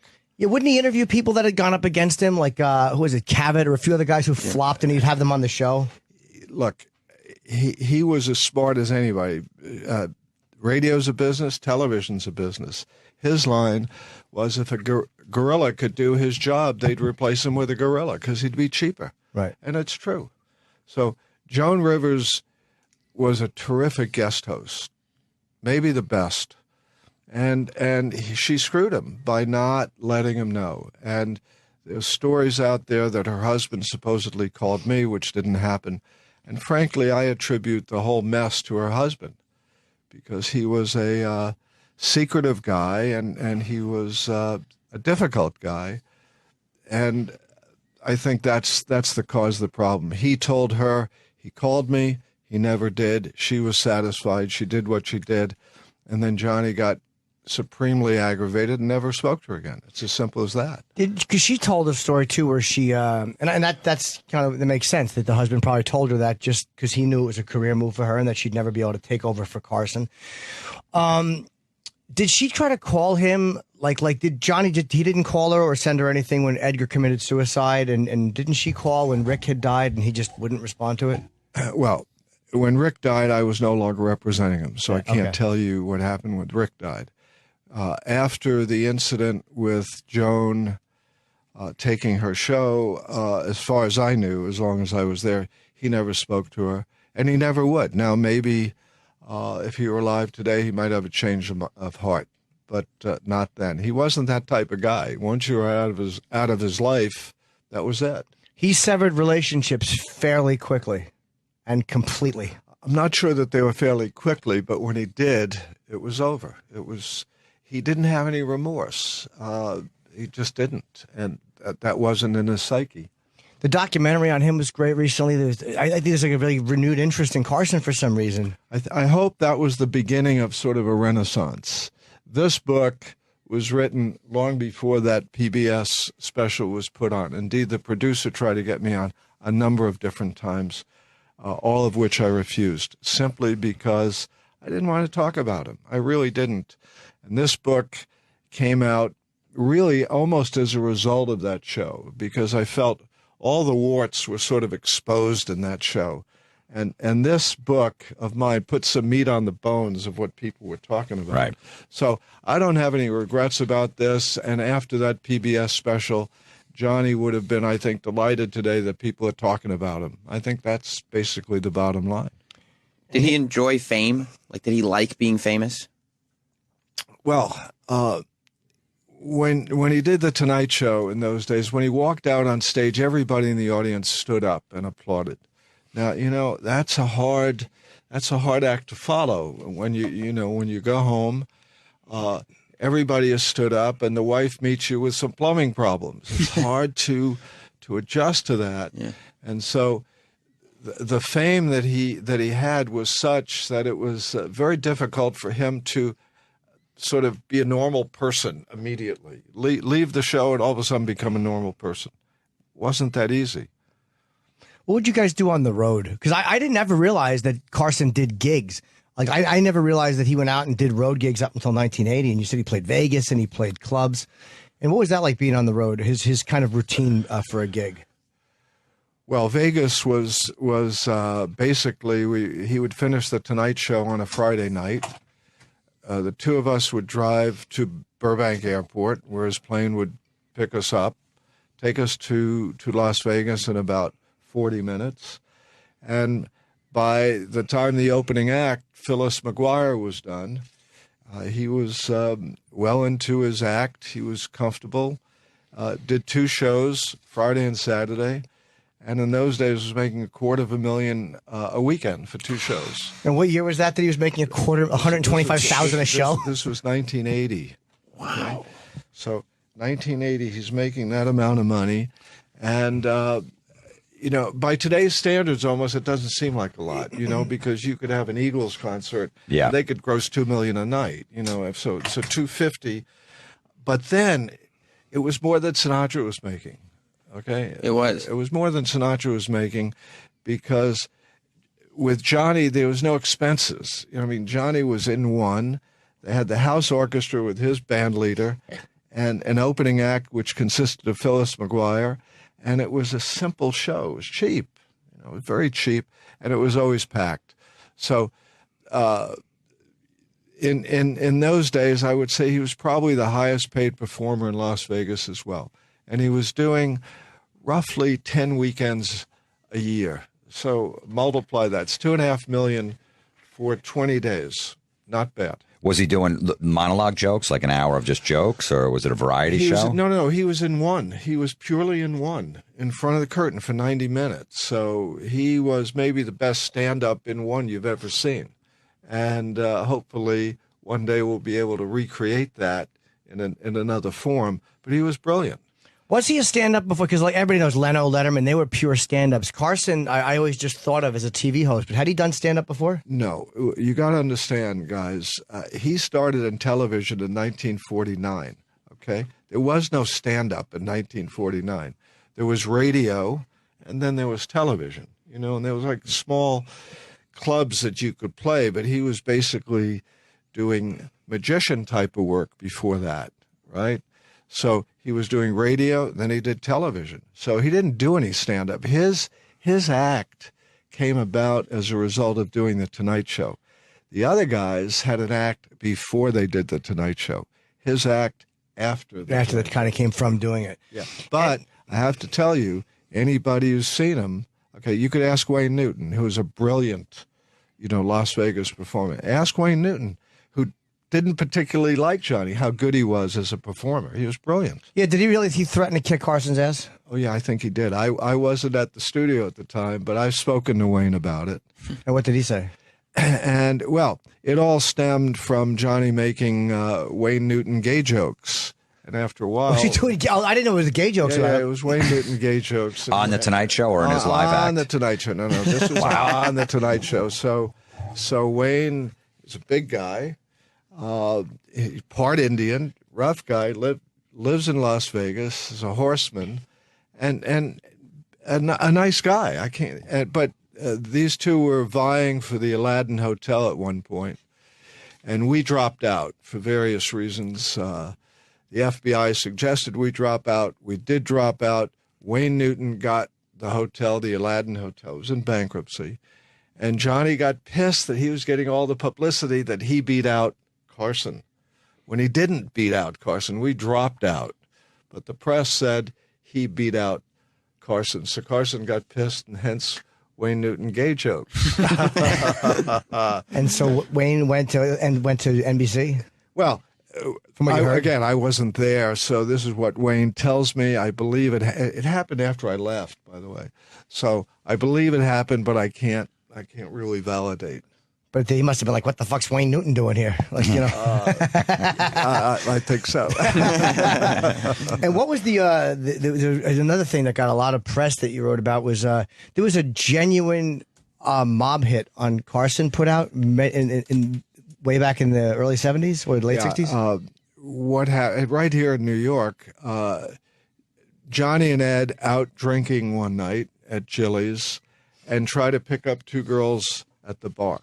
They happen to be the wife of and the sister of one of the members of the, let's say, a notorious gang family here in New York, unbeknownst to Johnny. Well, the windup was after Jilly got him out of there, he was told that the husband was out to get him, that he was going to kill him because of what Johnny had done. Now, basically, Johnny hid out, I can't say hid out. He just didn't leave the house. He just didn't leave UN Plaza. And Dave Tebbett, who was an NBC executive, called up after hearing all this, called up his buddy at William Morris, who dealt with what we call bent noses, guys who he had a relationship with some people in that family. And because it was the Italian-American, it was Columbus Day. It was actually Columbus Day today, right, that they were having an Italian-American parade, and nobody would cover it. No network would cover it simply because it was basically the mafia saying we're good guys, so they organized the parade. So NBC was told, you cover the parade. If you cover the parade, we'll let Carson off the hook.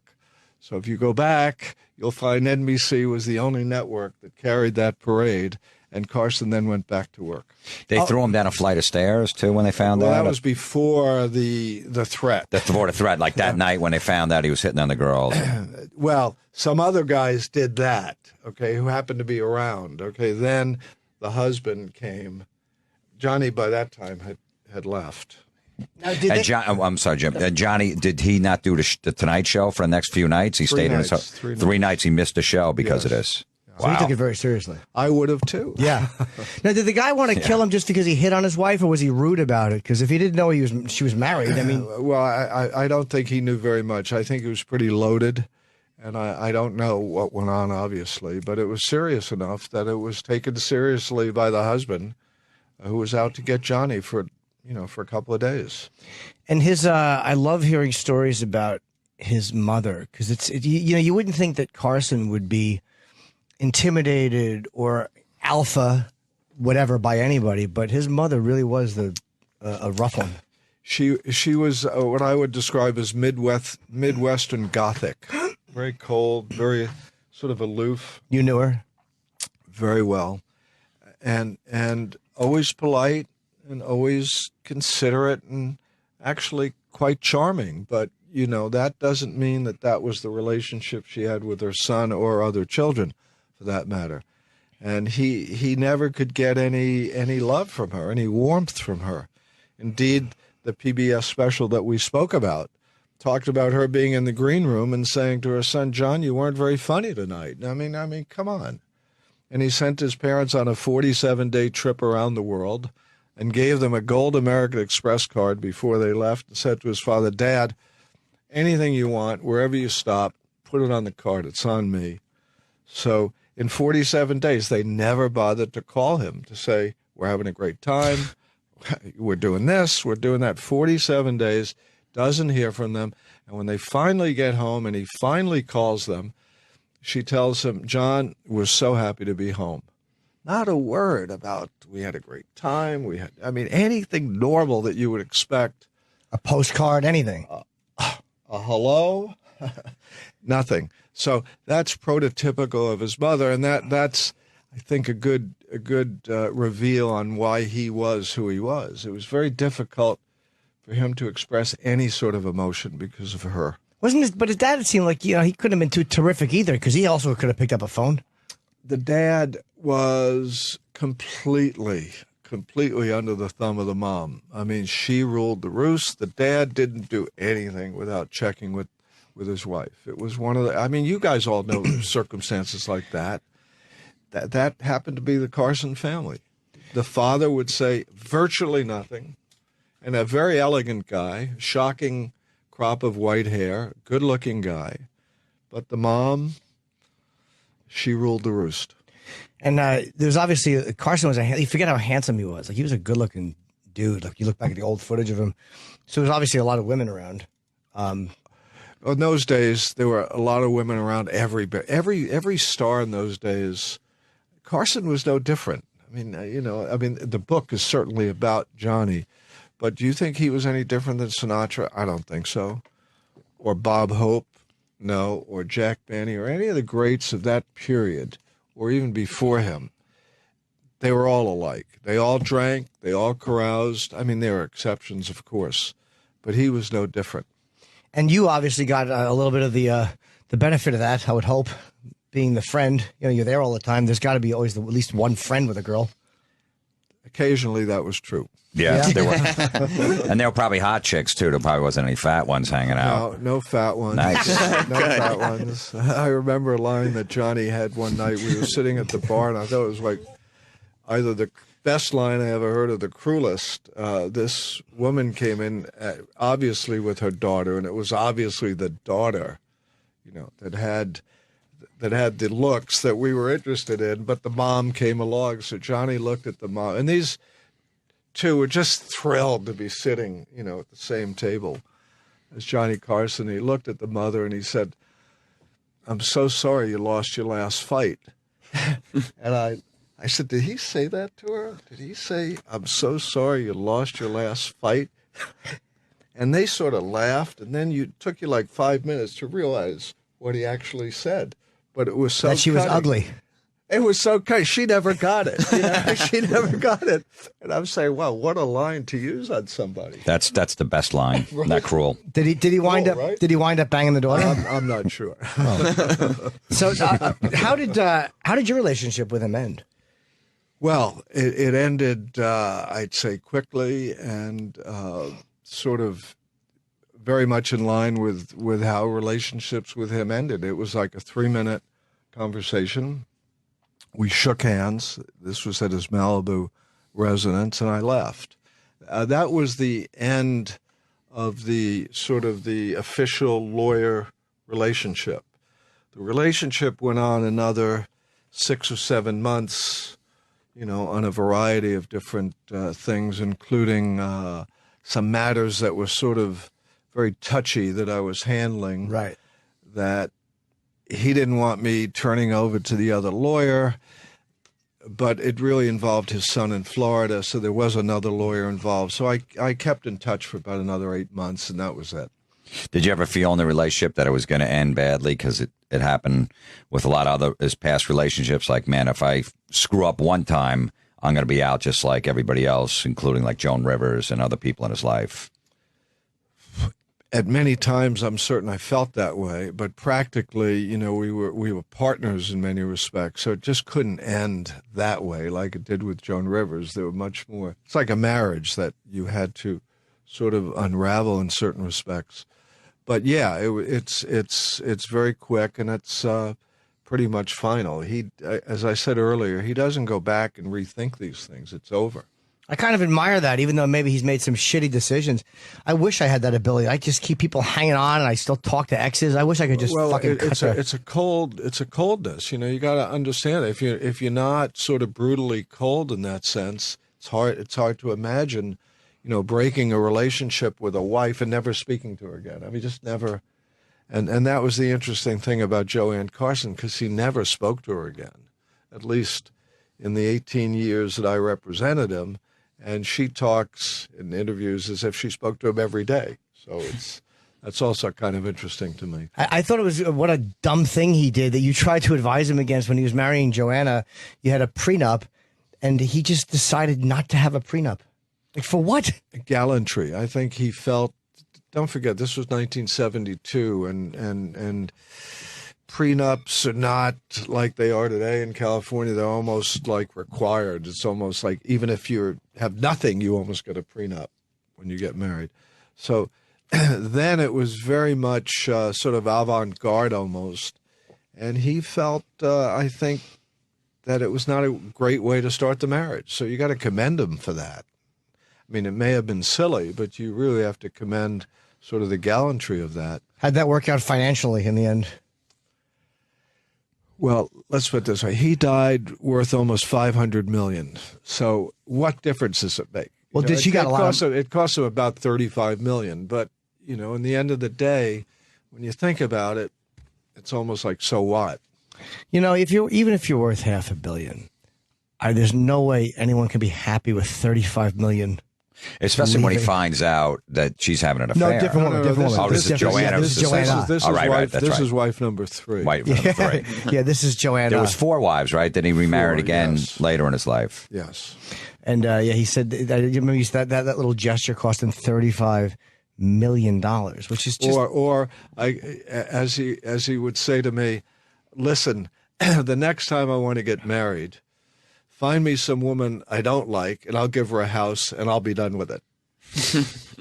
Good line, right? Yeah. And you didn't seem to care for his last wife. I just got that vibe reading what you wrote. You know, I really didn't know her very well. I certainly wouldn't say I didn't like her at all. I mean, she was very nice. Okay. She was a wife that I describe as she could have been a legal secretary. She could have been a great real estate agent. She could have been an administrative assistant. Very attractive. And in Los Angeles, there are lots of very attractive women like that. And so what I said is that she could have been anybody. Okay, she just happened to be like me at the right place at the right time to see him when he was completely single, if you will. And that was his 4th wife. And again, my relationship with him ended, okay, very soon after that marriage began. Now, if you said, well, was she a contributing factor? I couldn't answer that, you know, but perhaps. I just don't know. Well, he accused you. I know you guys had Carson Productions, and he wanted to unload it, and I guess they wanted $100 million for it. And you didn't think it would get $100 million. So you had spoken to somebody about possibly getting $60 million, and you wanted more, but they offered $60, and you had a deal with it. And he thought you and Ed Weinberger were trying to take the company out from under him. That's my understanding. I didn't speak to him directly about it, but actually he did. In our 3-minute meeting, he did tell me that I was trying to steal the company from him, now that you mention it. And what happened, it was an offer that I brought to his investment bankers. They were representing his company. And that was the reason that we broke up our relationship. I wanted to build the company. He wanted to end the company. And so the company that we had created, the investment bankers were asking $100 million. The offer that I received was $60 million because they wanted Ed Weinberger and myself to come along with the company. Would you have left Carson to do that? Or? I was already gone. Okay. So certainly I would have left because I had left. Why did he want to sell the company? He didn't want it anymore. He wanted to just do the Tonight Show. That was the reason that we broke up. In effect, as a business guy, I'm trying to build something, and the more success we had, the less he liked it. The more time I spent on the business and not on him, the less he liked it. So we were going at that point in opposite directions. Our goals had diverged at some point. Why did he not want that business? Simply because the only thing he wanted in life was to do the Tonight Show. He had no, as it turns out, he had no ambitions beyond the Tonight Show. That was sad as far as I was concerned, because the intuitive thing that we as business guys do, you try to build something. You don't try to not build it. You try to build it. You don't try to destroy it. So what we had built up, he said to me one day, sell it. And I said, we've got 100 people working for us. I mean, you just don't stop and sell it. He said, no, I want to sell it. And so with him, when he said I wanted to sell it, that was it. There was no turning around. So I refused actually to be a part of that, and that's what ended our relationship. Were you? No, I know you weren't stealing from her. I don't think you were. But was there anything that was a little questionable with you because you wanted to keep the company, and Ed Weinberg wanted to kind of stay with it? Was there anything that you weren't telling him or kind of doing like, fuck him, he doesn't need to know that? No. It was his company. I didn't. I owned a small part of it, but it was his company, and he could do with it what he wished. This was just, in effect, what you'd call a backup offer. You guys go sell it for whatever you want, and if you can't for some reason and you're interested in this, here it is. So that was presented to him as if I was trying to buy it for that amount. It wasn't my money. I think it was the Tribune Company was trying to buy it or wanted to buy it. And it got turned around, as things often do in Hollywood, showbiz, and that's what happened. Have you spoken to Joan Rivers in all these years? I haven't spoken to her at all. If you saw her, would you two speak? I certainly would. I don't even know if she would remember me, to tell you the truth. This, again, the last time... And we were friends. I mean, it's not like, but I haven't seen her, I think, since 1985. Oh, okay. I'm wondering if she blamed you at all. Perhaps. Well, the book is called Johnny Carson. It's on sale. What does it come out, tomorrow? I believe it comes out tomorrow, yes. Well, it was absolutely great. And I actually made myself stop reading it so I could finish it closer to the interview, because I was ripping through it. So I saved myself about 40 pages to finish yesterday, and I did. And I thank you for coming in. The book was tremendous. Well, thank you very much. I appreciate the compliments, and I enjoyed being here. Who would, if Johnny was alive today, who would he like best in late night, you think? Would he be a Letterman fan? I know he wanted Letterman to get the gig and all of that. Well, we didn't get into that, but here today. But I was asked that question before, and I don't think he'd be watching any late night comedy show. I think he'd be watching sports. I think he'd be watching Fox, CNN. That's what he did. He never watched his own show. So I doubt that he'd be watching someone else's show. I just don't think that would be the case, even if they were, top of the heap by far. I think all these guys are terrific, but I don't think he'd be watching any one of them. Was he as good a tennis player as he thought he was? No. Thank you very much. Thanks for coming in. We'll be back in a few minutes. Good meeting you. The Opie and Anthony Show. Opie and Anthony on Sirius XM. And now back to The Opie and Anthony Show on Sirius XM.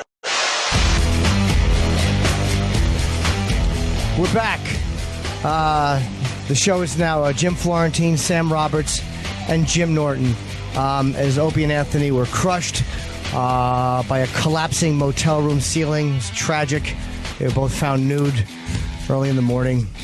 Both of their penises inside of each other. Yeah, it was a really, really weird, locked-up, lovemaking pose. I don't want to embarrass them. If they were having gay sex, would they be wearing condoms? Would Opie wear a bag, or would Anthony wear a bag? No, I think what happened was Opie was more concerned about disease and condoms, but Anthony said, I love you, so I'm going to raw dog you. He said that to Opie? Yeah. And Opie trusted him? Yeah, he said, you know what? If he loves me, he wouldn't hurt me. And I think that they went condom-free relatively quickly. Well, that's a beautiful way to go out. I think But it's do you think nice. if Opie was doing the ass fucking, he would put a bag on? He'd probably try to, but Anthony would tear it off with his teeth. Anthony, He's known to do that. Yeah, Anthony likes Really? it raw. Yeah, Anthony hates that, and Anthony's always likes. You guys don't hear it during the break, but he'll say if I'm not going to take the cum, what's the use? And he'll laugh and eat his breakfast. But what if Opie said, "Look, I don't want to come too quick because I'm so attracted to you that Anthony I'm would going to wear say a bag." that Anthony would say that when I feel you swelling, because Anthony was very intuitive in his anus. When I feel you swelling, I'll just pull off, and I won't let you.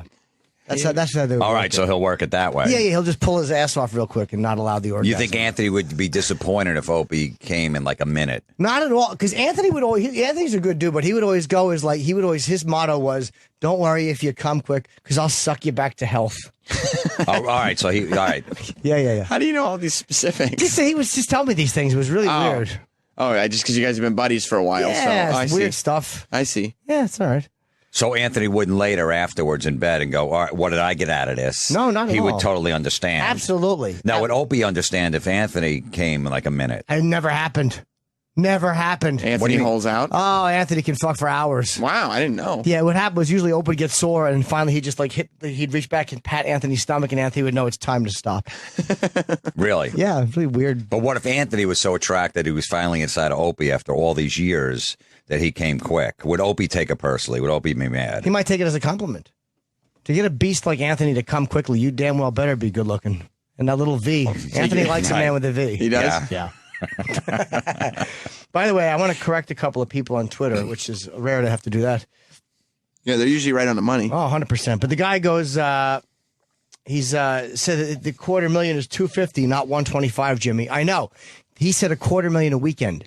So it's $125,000 a show. Yeah, he was doing 2 shows in one night. Yeah, or 2 shows in a weekend. over 2 nights. Yeah, and $250,000 a night. And some guy is going, the math doesn't add up in 1980. Yes, it does. Even if it was a smaller theater, because he might have been doing 2 shows a night, so it might have been $125,000 for the night. But either way, casinos routinely overpay performers. And they've been doing it for years. Like when you look at a casino, they will always overpay for big performers. A, for the prestige of having that performer there. And B, it brings gamblers into the casino. If you remember The Godfather, see if some of his Hollywood friends will do the same. So when you hear contracts that are outlandish in a casino, they're believable.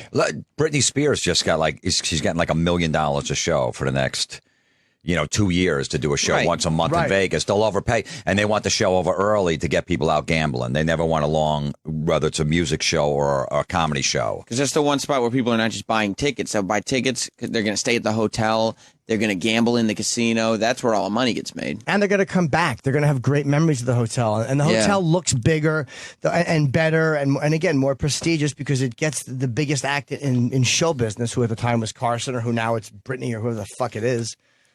So yeah, that they do. So the math was not off, sir, whoever said that. Brittany did an interview because she's got residency, I guess, now at Planet Hollywood in Vegas. Oh, that's good. And somebody asked her if she's going to be doing live singing, not lip syncing. And she said, yeah, I mean, I always do live singing, so that's what I'll be doing.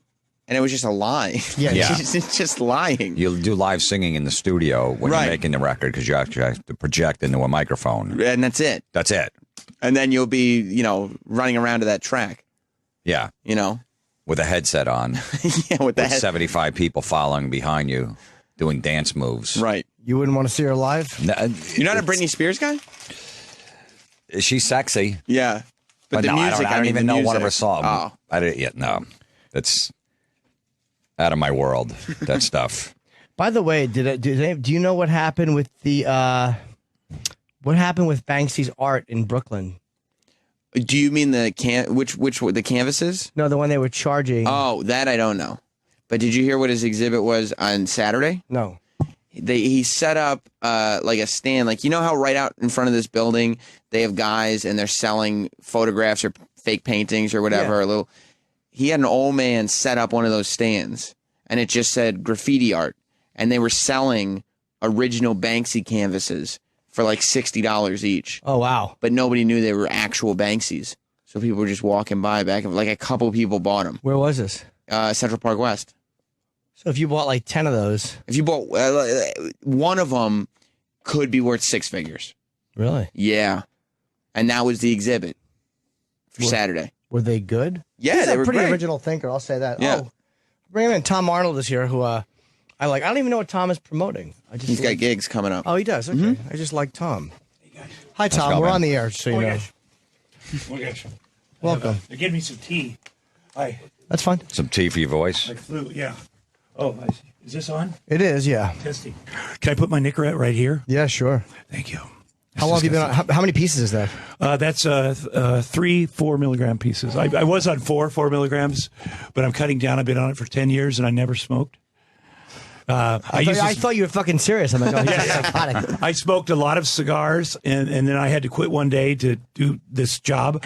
And I quit that day, and I chew this, and it's the same thing. It's the same drug as cigarettes or cigars, and it's just that I'm addicted to this now. Yeah. Rich Voss, our friend, is hooked on the gum. The gum is hard to get off. It is really hard.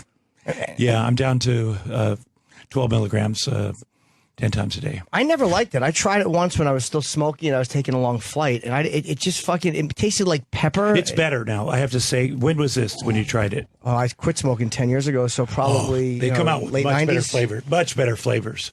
Yeah, I'll give you some if you want. No. No. Does it really, but does it feel like you're smoking, or it does? Whatever. As a recovering drug addict, I know it gives you that same drug. You know, if you're addicted to morphine and you chew morphine gum, it would give you the same drug, and that's what that does. Because I noticed the way I did it was I did the patch, and I did it for exactly the right amount of time. It was one of the few things I actually followed the instructions on. And I wound up, I was drinking a lot of water, and I realized I'm making the hand-to-mouth motion. That's what most of it is. It was that fucking motion. Yeah. And also you have to step out a little bit. You especially with cigars, but also cigarettes, you can't be around people as much, so you get to have a little private time. Oh, I need to go do this thing that's just me. Right. And so it's an excuse to socially sort of step out or to smoke with people. It's a I don't know what it is. It's not just physiological. Does it give you energy too? I think this does. You know, I try not to drink caffeine now. I have 1 tea in the morning. I used to drink 12 to 20 Diet Cokes. Now I don't. It's bad for your sperm count. 20 Diet Cokes a day you would drink? Yeah. If I work a long day. Is it bad for your sperm? It is. Those chemicals that make it aspartame? fattening. Aspartame. Yeah, that's horrible. It's like poison, I'm told. Well, it's also, very cancer in rats. I mean, there's definitely connections to cancer. It with definitely aspartame. affects the sperm count, though. I didn't know that. That almost makes me want to keep drinking it because I like to dump inside. So the less sperm I have, the better. That's true. Well, then you should definitely do that. Instead of getting a vasectomy, just drink a lot of Diet or just being a responsible adult wearing a condom every once in a while. Well, I think we understand that's not going to happen. That's the great thing about being married is you can dump inside, as you say so eloquently. See, I'm married, and me and my wife I still wear a bag because you're fertile. Yeah. Oh well, yeah. We're trying to make more. We just had I have a 6-month-old, and it took me so long, 23 years, to get a woman pregnant. Oh, okay. Yeah. So, and we want to do it one more time. So, we're trying. All right. Well, that's different though. If you want to, you're married and that's what you want. That's, right. It's different than me just being single and hoping. Have you never gotten anybody pregnant? Not to my knowledge. No, I had one girl tell me that I had gotten her pregnant and that she got an abortion, but I didn't believe her. I think she was lying for attention because it was so long after the fact. Are you sure your sperm is okay? I've never tested it. Let's hope not. I mean, believe me. I hope they stumble and go the wrong way. That's the last thing I want. I never did either until a couple of years ago. Never got a girl pregnant. Right. And I slipped up on bags a lot. Yeah. Well, it seems like it's harder and harder to get people pregnant in our environment or whatever it is. And so, a lot of my friends that are younger are going to this nut doctor that teaches you how to keep in case you do want to have a kid one day, and then you freeze it, and then you have it, which you might want to do. Sure. And then when you're ready to go, they just put it in your wife. Oh, wow. So you can get a vasectomy. The only reason I don't have a vasectomy is I like to shoot like a good amount. And I was always afraid a vasectomy would stop that and make my loads smaller. No, it's the same. A couple friends have gotten vasectomies. Loads don't change. Oh, I didn't know that. Okay. Because there's something about the punishment element that I like. Yeah, the only thing you can't whack your bag for a couple days after vasectomy. That could be a problem for you. That's fine. Yeah, don't you hate it when you're almost ready to come and you kind of fuck it up? Like you're trying to extend that almost period a little bit and you fuck it up so your cum is not that good but it's sort of in the middle ground, like you're there, and then you go back a little bit, and you get a little too greedy. Yes. Oh, I hate that, dude. It's funny you say that because I edge a lot. That happens when you're edging. Yes. And you're stopping and stopping. And I came the other night, and when you come, as it's happening, you feel it. You know that half of it's going to stay in your balls, and it's gonna ache. Yes, a lousy, almost stopped orgasm. It's almost like getting an infield single, even though it counts as a single. It's a sharp base hit up the middle. A squibbler. It's like you got on, but it was cheap, and it doesn't feel right. It looks in the box score you blew a load. Right. The best cum I ever had back in the 80s. I did a lot of cocaine, and I'd stay up for 5 days at a time. And then I could never have sex when I was on cocaine. But after the 5 days, I've slept for 48 hours. Wake up, and then you're super horny, or you get a boner, and then you jerk off. That cum from the 5 day up thing. That is the best. So if you ever want to come really good, do a lot of cocaine for 5 days and then jerk off. Or if you just hold out and don't jerk off for a few days. Sometimes you take a little hiatus. It's always better. Yeah. That's true. Did you ever have girls in the room where you couldn't get an erection when you were on coke? Absolutely. Well, I mean, I think, I hate to talk about this, but I think my ex-wife would, Roseanne would probably say that was because she didn't know I was doing cocaine. And so I'd be hiding it, even though I was staying up all the time. Right. But I would go to work every day on the show. She just thought you were ambitious. Yeah. and sweaty. But then she would want to have sex, and I knew I couldn't. And this is before they had boner pills like they do now. Right. This is like 1989. So it was pretty shameful. I'd hide from her. I would try to do it. And it wouldn't work. And so, and then she feels guilty like every woman. Yeah. It's one of the shittiest things that you could do to somebody. I did that to her. Or, she would find cocaine, and I'd say, that's not mine in my wallet. Right. That's the kids or the housekeeper. I don't know. But you're such an asshole. And then so she would feel she was crazy. And, You never just ate her box just to hold her over? I do whatever. If I could get away with that, I would do that forever. Sure. And hopefully she'd fall asleep. But I couldn't get a boner. And I have a lot of friends that get super boners on cocaine, but it never worked for me, literally. Me neither. And the thing is, the woman starts to feel like it's her fault, and you have to start making excuses. Like, no, I'm just tired. Right. It's like, so what would you tell her? Because you couldn't be honest and go, look, it's the coke. Right. So what would you say? I would just say, I don't know what's going on. I mean, I'm stressed, whatever, and it got so intense. And then right before I went into rehab, like that was the lie I couldn't physically keep maintaining. I mean, that was part of, so, the night I told her, which was December 10th, 1989, which is crazy to remember it, part of it was, this is why I haven't been able to get an erection or have sex, and you've been through all this shit this fall. It's because of me. I've lied. And that relief of not having to lie about that also again was pretty wonderful. So, there's so much shame involved, especially with sex. I'm sure she felt shamed that this guy that she loves and loves her wasn't able to do this. I mean, sometimes I could, and then I would fake. I could never come. So I'd have to fake that, How did you fake it? Just by pretending like, oh, that's amazing. It's I'm sure it was very believable, Tom. I'm sure I was sweating so much on her that it seemed like I came up. That you just like, I'm just glad he's off me. You do this thing. I did it with other women too, where I'm like, let me work on you first. Yeah, of course. And then hopefully she'll come before we have intercourse, and then I won't have to deal with it. All the pressure's off. Exactly. Yeah. That's the best. And there's so much shame when you can't get a rod for a guy because, if a woman can't get wet, you lick your fingers, you use your mouth. It's not a big deal. Stuff in there. Right. Yeah. But if we can't, there's so much shame around and that thinking about it makes it so you can't. I mean, it's a tough one. Yeah, it is. Yeah. And I've had it happen sober. I've had it happen when I was, because I'm sober a lot, so it still happens. But a lot of times it's because you're high. But when you're not high, a lot of times you're going, I don't want to have sex right now. But men don't know how to say that. We don't know how to go like, hey, I'm just not in that kind of mood right now. So our body just shuts down and goes, you're not fucking right now. Right. Exactly. It's hard for us to admit that. I'm always, because we had a baby, so I'm like, I'm on call. Anytime you're ready to go, let me know. But even then, she's like, okay, let's do it. I'm like, what the fuck? Slow down. Yeah, I'm not ready. Just let me get a second. Let me get my thoughts together. Let me see what I'm going to focus on here. How have you navigated? Because I joke a lot about people in my age group. I'm 45 who are having trouble with Facebook and all this stuff and porn. To balance this new technology, this everything available is brutal. Right. And I've had a hard time with balancing the pornography and what's real in relationships. It's been very fucking hard to not just go right to the porn. Right. I don't do porn. I don't need it. I would in a heartbeat. If it comes up, I'll watch it. But I just have these thoughts in my head of things I've seen. I've been to Mommy and Me class, maybe, and all the ladies sit around and you're in a circle and they're all super smoking hot. Yeah. Young. I hate to talk now. I'm in trouble, but you get those thoughts in your head, or somebody's at a bus stop and they're bending over. Yeah. It just sticks with you, and then you pull that out when you need to. Or we have pictures on the walls that are artistic, but if you squint a little bit, they're very sexy. Well, that's a great thing when you're jerking off to like a Van Gogh. Yes. Or hopefully not a Norman Rockwell. Hopefully it's not the kid running away from home. So you do. I would do that too in school, where you start filing things away, and you're like, I'm going to jerk to her. Yeah. They were the best when you could go back and just relive the little bend over or the little. Or somebody touched you. Or, like we were sitting sort of spread legged in a circle on Friday, and a lady straight across from me, I'm not trying to creep on anybody because I got my baby there, and I could see up her whatever, and she made eye contact with me, and then she pulled her shirt all the way down to her knees, which I felt terrible about. But then in my mind, I kept thinking about that, like, what did I miss?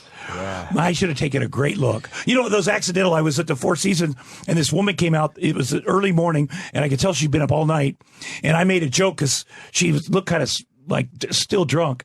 And she was like, fuck you. And she got into the cab and she put her legs on the ground and she looked straight at me and she spread her legs so I could see she didn't have any underwear on. And she was like, kind of give me the finger. I was like, that is fucking hot. Was she mad at you or just being playful? Well, she did not appreciate me making jokes. Okay. But whatever she did, I think she was pretty mad, but it was wonderful. Oh, that's hot, man. That is so hot because it was like an accidental, and she had pubic hair, which I fucking love. You do? I do. I go back and forth to a point. I don't want any part of it. Yeah, none? Zero? Yeah, I mean, now that I'm used to not having any, I don't want any down there. I can't... when I watch porn, and I do at the hotel, like I'm late last night, I don't like to see penises, and I do like to see a little bit of pubic hair. But not a lot of girls are going the regular bush now. Oh, they aren't. Are they really? You see it in the porn sites. Yeah, I mean, I've seen a couple. Not fully, but I mean, just covering the whole. Have you ever been with a woman that never has shaved? Oh, yeah. Yeah. Yeah, a couple of them. Once in a while, it can be sexy, but it's very rare that I'll think that's sexy. Normally, I find it apish, occasionally, it's just to be different. Or that's hair too on musty. the nipples. Yeah. It's musty because all the hair and it's sweaty. Here's where you see those women. You're getting a massage at a regular massage place. And, all of a sudden you start thinking, whenever I get a massage anywhere, I start thinking, what if this goes sideways and good? Course, sure. If in the once every 10 years that it does go, that's when you see those crazy bushes because they're all natural. A lot of them are natural women. And that's when you're like, holy fuck, you got to find your way around, man. But then vegan tantric massage, they're doing that type of stuff. I'm going to help heal you, and you get a fucking rod when you hear that. Oh no shit! But I don't like the hip hair on the nipple. That's not for me. Hairy armpits occasionally I've had. If a girl doesn't wear deodorant and it doesn't smell like a man smell, because that would gross me out. Right. But there's something about a fucking sweaty woman armpit. It's like, fucking animal and hot. I get that. Feet that smell a little bit, not dirty, but a little stinky. Right. Because they can never be as stinky as we get. Never. Because when we get stinky, we get super stinky. Yeah. I like that. No, I like them fresh. Yeah, I do like them fresh. Yeah, but right out of the shower. Yeah. I'm right. Yeah. Oh, really? Yeah. I don't like any smells. I get weird with smells. Yeah. But the smell's what fucking gives you a boner. The animal inside of you.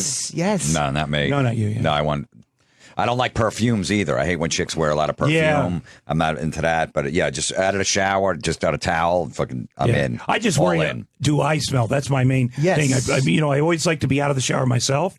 And then I start thinking, do I smell? Is this okay? I'm more insecure about myself. Yeah, because that's like if I eat a girl's ass, like I like it to have like a little bit. Again, I don't want. When you say eat ass, do you mean the vagina or actual asshole? Oh, the asshole. Oh yeah, I'll do that. Sure, I love doing that. Of course, but I don't need it right out of a shower. But I don't want it dirty or like not that extreme, but just like a little bit like a fucking. What if you just dance with her for 2 hours in a club? I would prefer to. I don't even dance, but I would want to dance first just to get her sweating. What if you get a little toilet paper on there, like a little piece of that? I wouldn't like. No, that I wouldn't like. I was with a buddy of mine once. We were having kind of a threesome where I was watching him. He had Bob Kelly. He had his foot up against the wall and he was getting his ass eaten by a girl. And I'm whacking off on the couch watching, and I heard her go. And she spit out a piece of toilet paper. I'll never forget Really? that. As long as I live, I'll never forget that. And she went right back in? Right back in. She's a fucking trooper. Bob was handsome back then. Bob was She's a handsome. trooper. Yeah, she's a good girl. But, yeah, I like my ass eaten. I like doing it. But again. What about you, Tom? I love it. Absolutely. Doing it or getting it done? Both. Yeah. Well, I prefer getting it done. You know, I like it. I like to be touched there. You know, I like that. That'd be great. Yeah. It doesn't happen a lot once you're married. Yeah. Right, it doesn't. That's but more it should get happen you. once, you know, because everything should happen once with your wife. But no, she's not. And it's hard to ask for. You can't ask I a girl ask to direct, do, in an appropriate way. Fucking eventually you have that argument where you put it all out there. God damn it. Just lick my fucking asshole one time. Other people have done it. You don't want to say that. Right. But, you know, it just means a lot. And then you don't need it all the time because you'll remember that time. Sure. Yeah. I did have the argument once with a girlfriend. It was a girlfriend whose ass I would eat, and she just didn't go near a man's ass. That's true. My last girlfriend, you know. Right. We had that discussion in the first month of our relationship. And eventually she started doing it, and it was more on principle for her. Like, she was like, Oh, yeah, I'm not going to eat a guy's ass. Like, it was that weird stubbornness. Women But have that. I'm clean, though. Like, I make sure I'm showered for. Oh, my God. Yeah. You know. It's not about disrespecting her and having a dirty ass and saying, I dominate you, lick my ass. Because some guys are like that. And that's the problem with because there's so many asshole guys out there that ruin it for us that just want to get our asses licked like a human being. Right. And be treated like somebody that you care about and love. And that nothing says I love you more than that. It's a wonderful It bonding really is thing. true. It's absolutely true. I love converting a girl that doesn't. No, I've never had that done. I don't want that. And I go, just let me try. And then they're like, holy shit. And then they want it done all the time. Right. Yeah, hopefully by you. Well, whoever. Yeah. Well, but converting them, that's great. I just want to be the first one to get in there and then set them on their way. Do you keep a record of that? No, but I got it in my head. Yeah. Of course. We all do. I'm like a numbers guy in the 30s, all up here. Yeah, I mean, I fucking know. you probably know how many different girls' asses you've eaten. That's true. Like that's one you can go back. All right, well that way. All right, yeah. That's where you know you're getting to a point where you're just too perverted. Though when you start meeting women that you've met online or massage, like you said, massages. Yeah. Massage is a very intimate thing. They are. It's fucking nice. Yeah. I've had I was in Minneapolis and this woman, it was probably 72, I would guess. And she had the full uniform on, like the white pants, the white, whatever. And the towel was moving around a little bit and I got a boner. And I was thinking, she was like I don't know if she was a lesbian, but she had short man hair, which a lot of women in the Midwest do. And, gray. But I thought, well, if it did go down, it would be okay with me. 100% okay. Sure. And this is like 15 years ago. So 72 now, that's like close to my age. So it'd be a peer. But it didn't go down? It didn't go down. But I almost came, and I thought, because sometimes when you come accidentally, that freaks them out. I've never come accidentally. How do you do that from a... Well, just if it's rubbing the right way, and you think they're doing it to you because the ridge of the sheet is rubbing the head of your dick. Yeah. You think they're doing that on purpose, and then you come, and they're like, I'm going to excuse myself for a minute while you get cleaned up. And I'm like, oh, shit, I thought you were into that. But either way, you got to come, so who cares? Yeah. I got one recently. Wow, you're hitting on some really good stuff. I got one recently where the girl didn't do happy endings, and I knew she did. But and like you're laying on your back and your arms are on the massage table. So she's standing there and she moves my one arm so her crotch won't be pressed against my arm. And she's massaging me legit. Right. But on the other side, she didn't move my arm and I could just feel her the front of her thighs in pants against my hand and it was driving me crazy. And she has her one palm on my stomach and she's rubbing down my leg. Oh yeah. But it was hitting the edge of my cock. Oh my God. And it was through a sheet and I was like, oh my God. And I started to get hard and I flexed it a little bit. And she didn't move and I'm like, oh, she's gonna fucking jerk me. But then she moved her hand and didn't address it again. So I think it legitimately wasn't something she was thinking of. Yeah.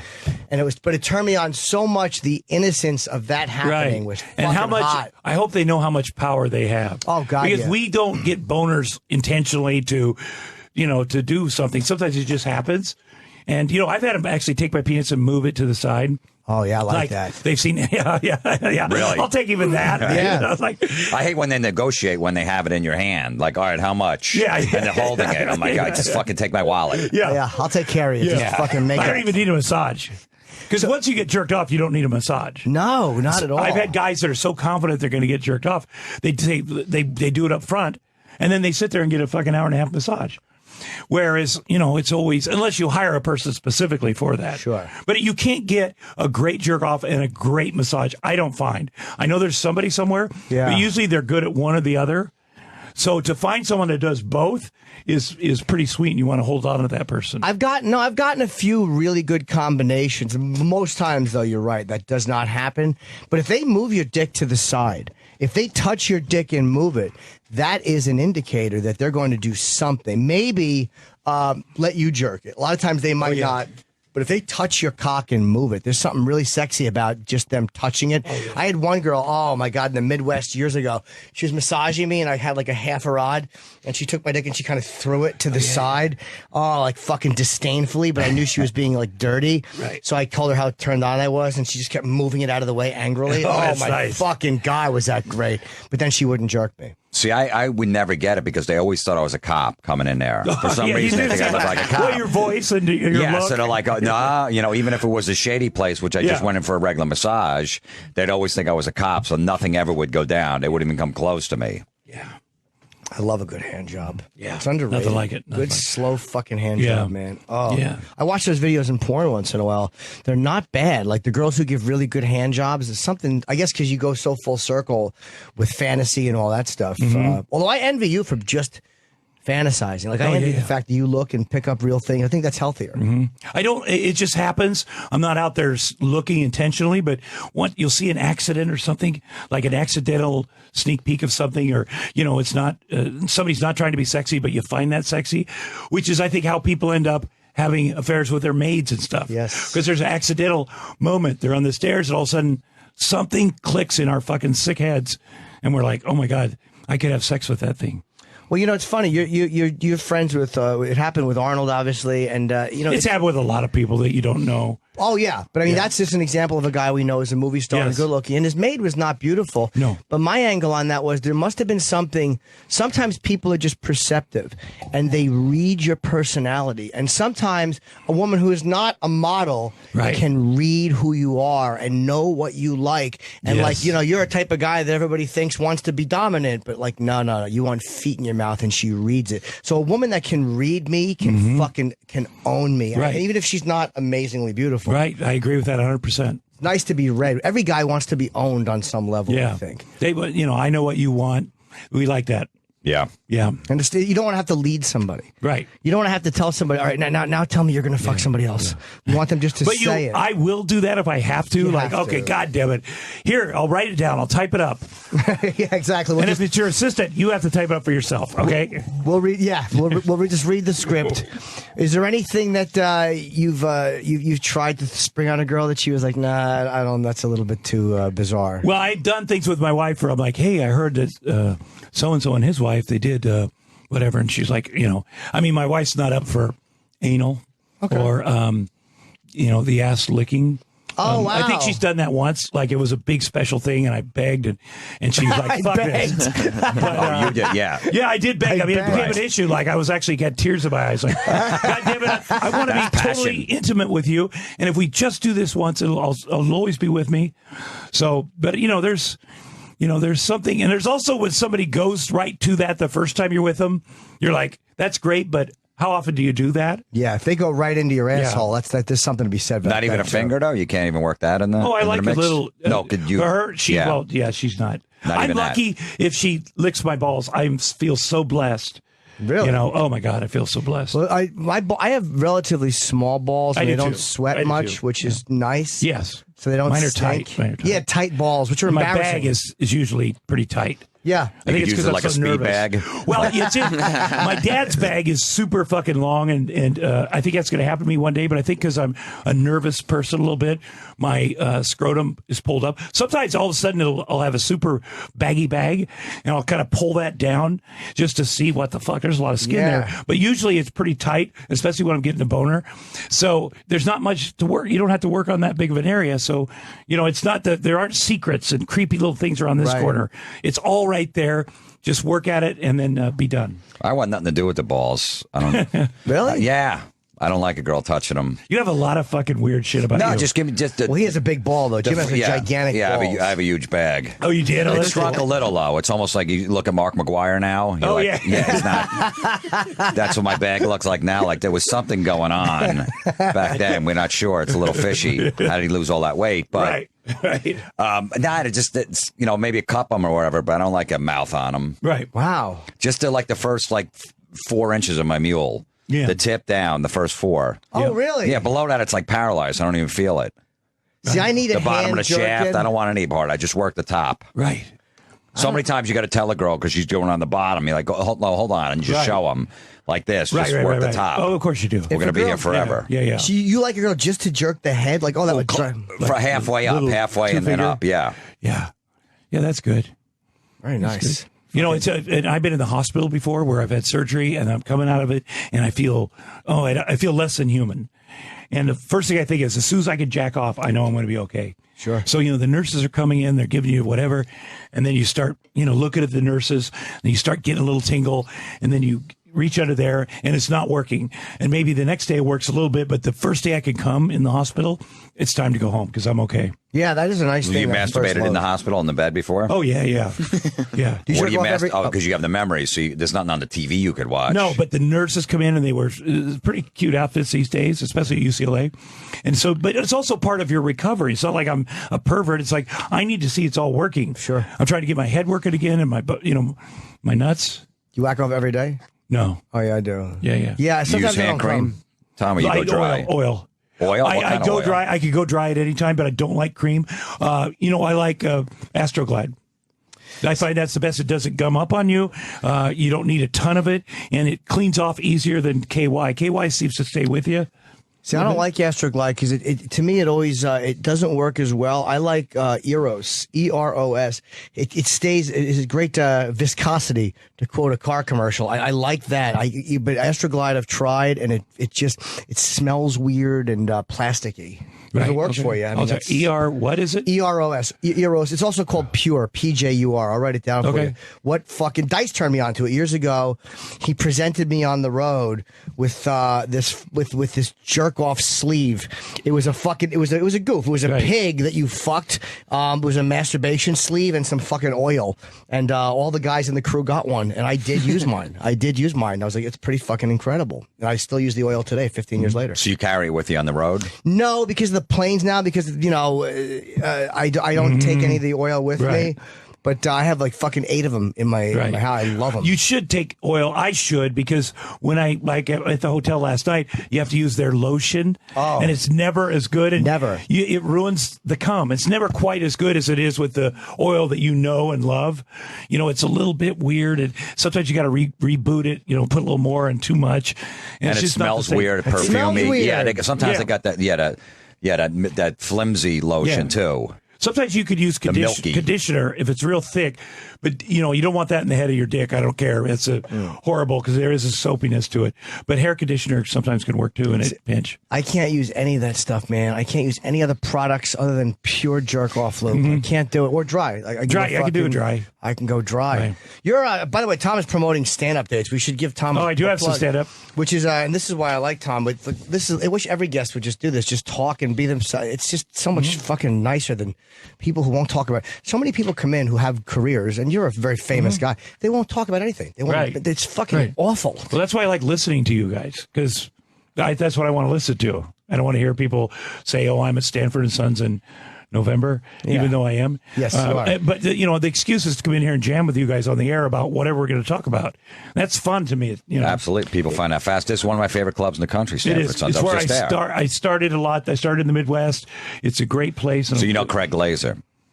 Craig, the owner. Oh, yeah. No, yeah. Yeah, he's nuts. I've never done the room. I hear it's great. It's called Stanford and Sons. It's November 14, 15, 16. It's a Thursday, Friday, Saturday.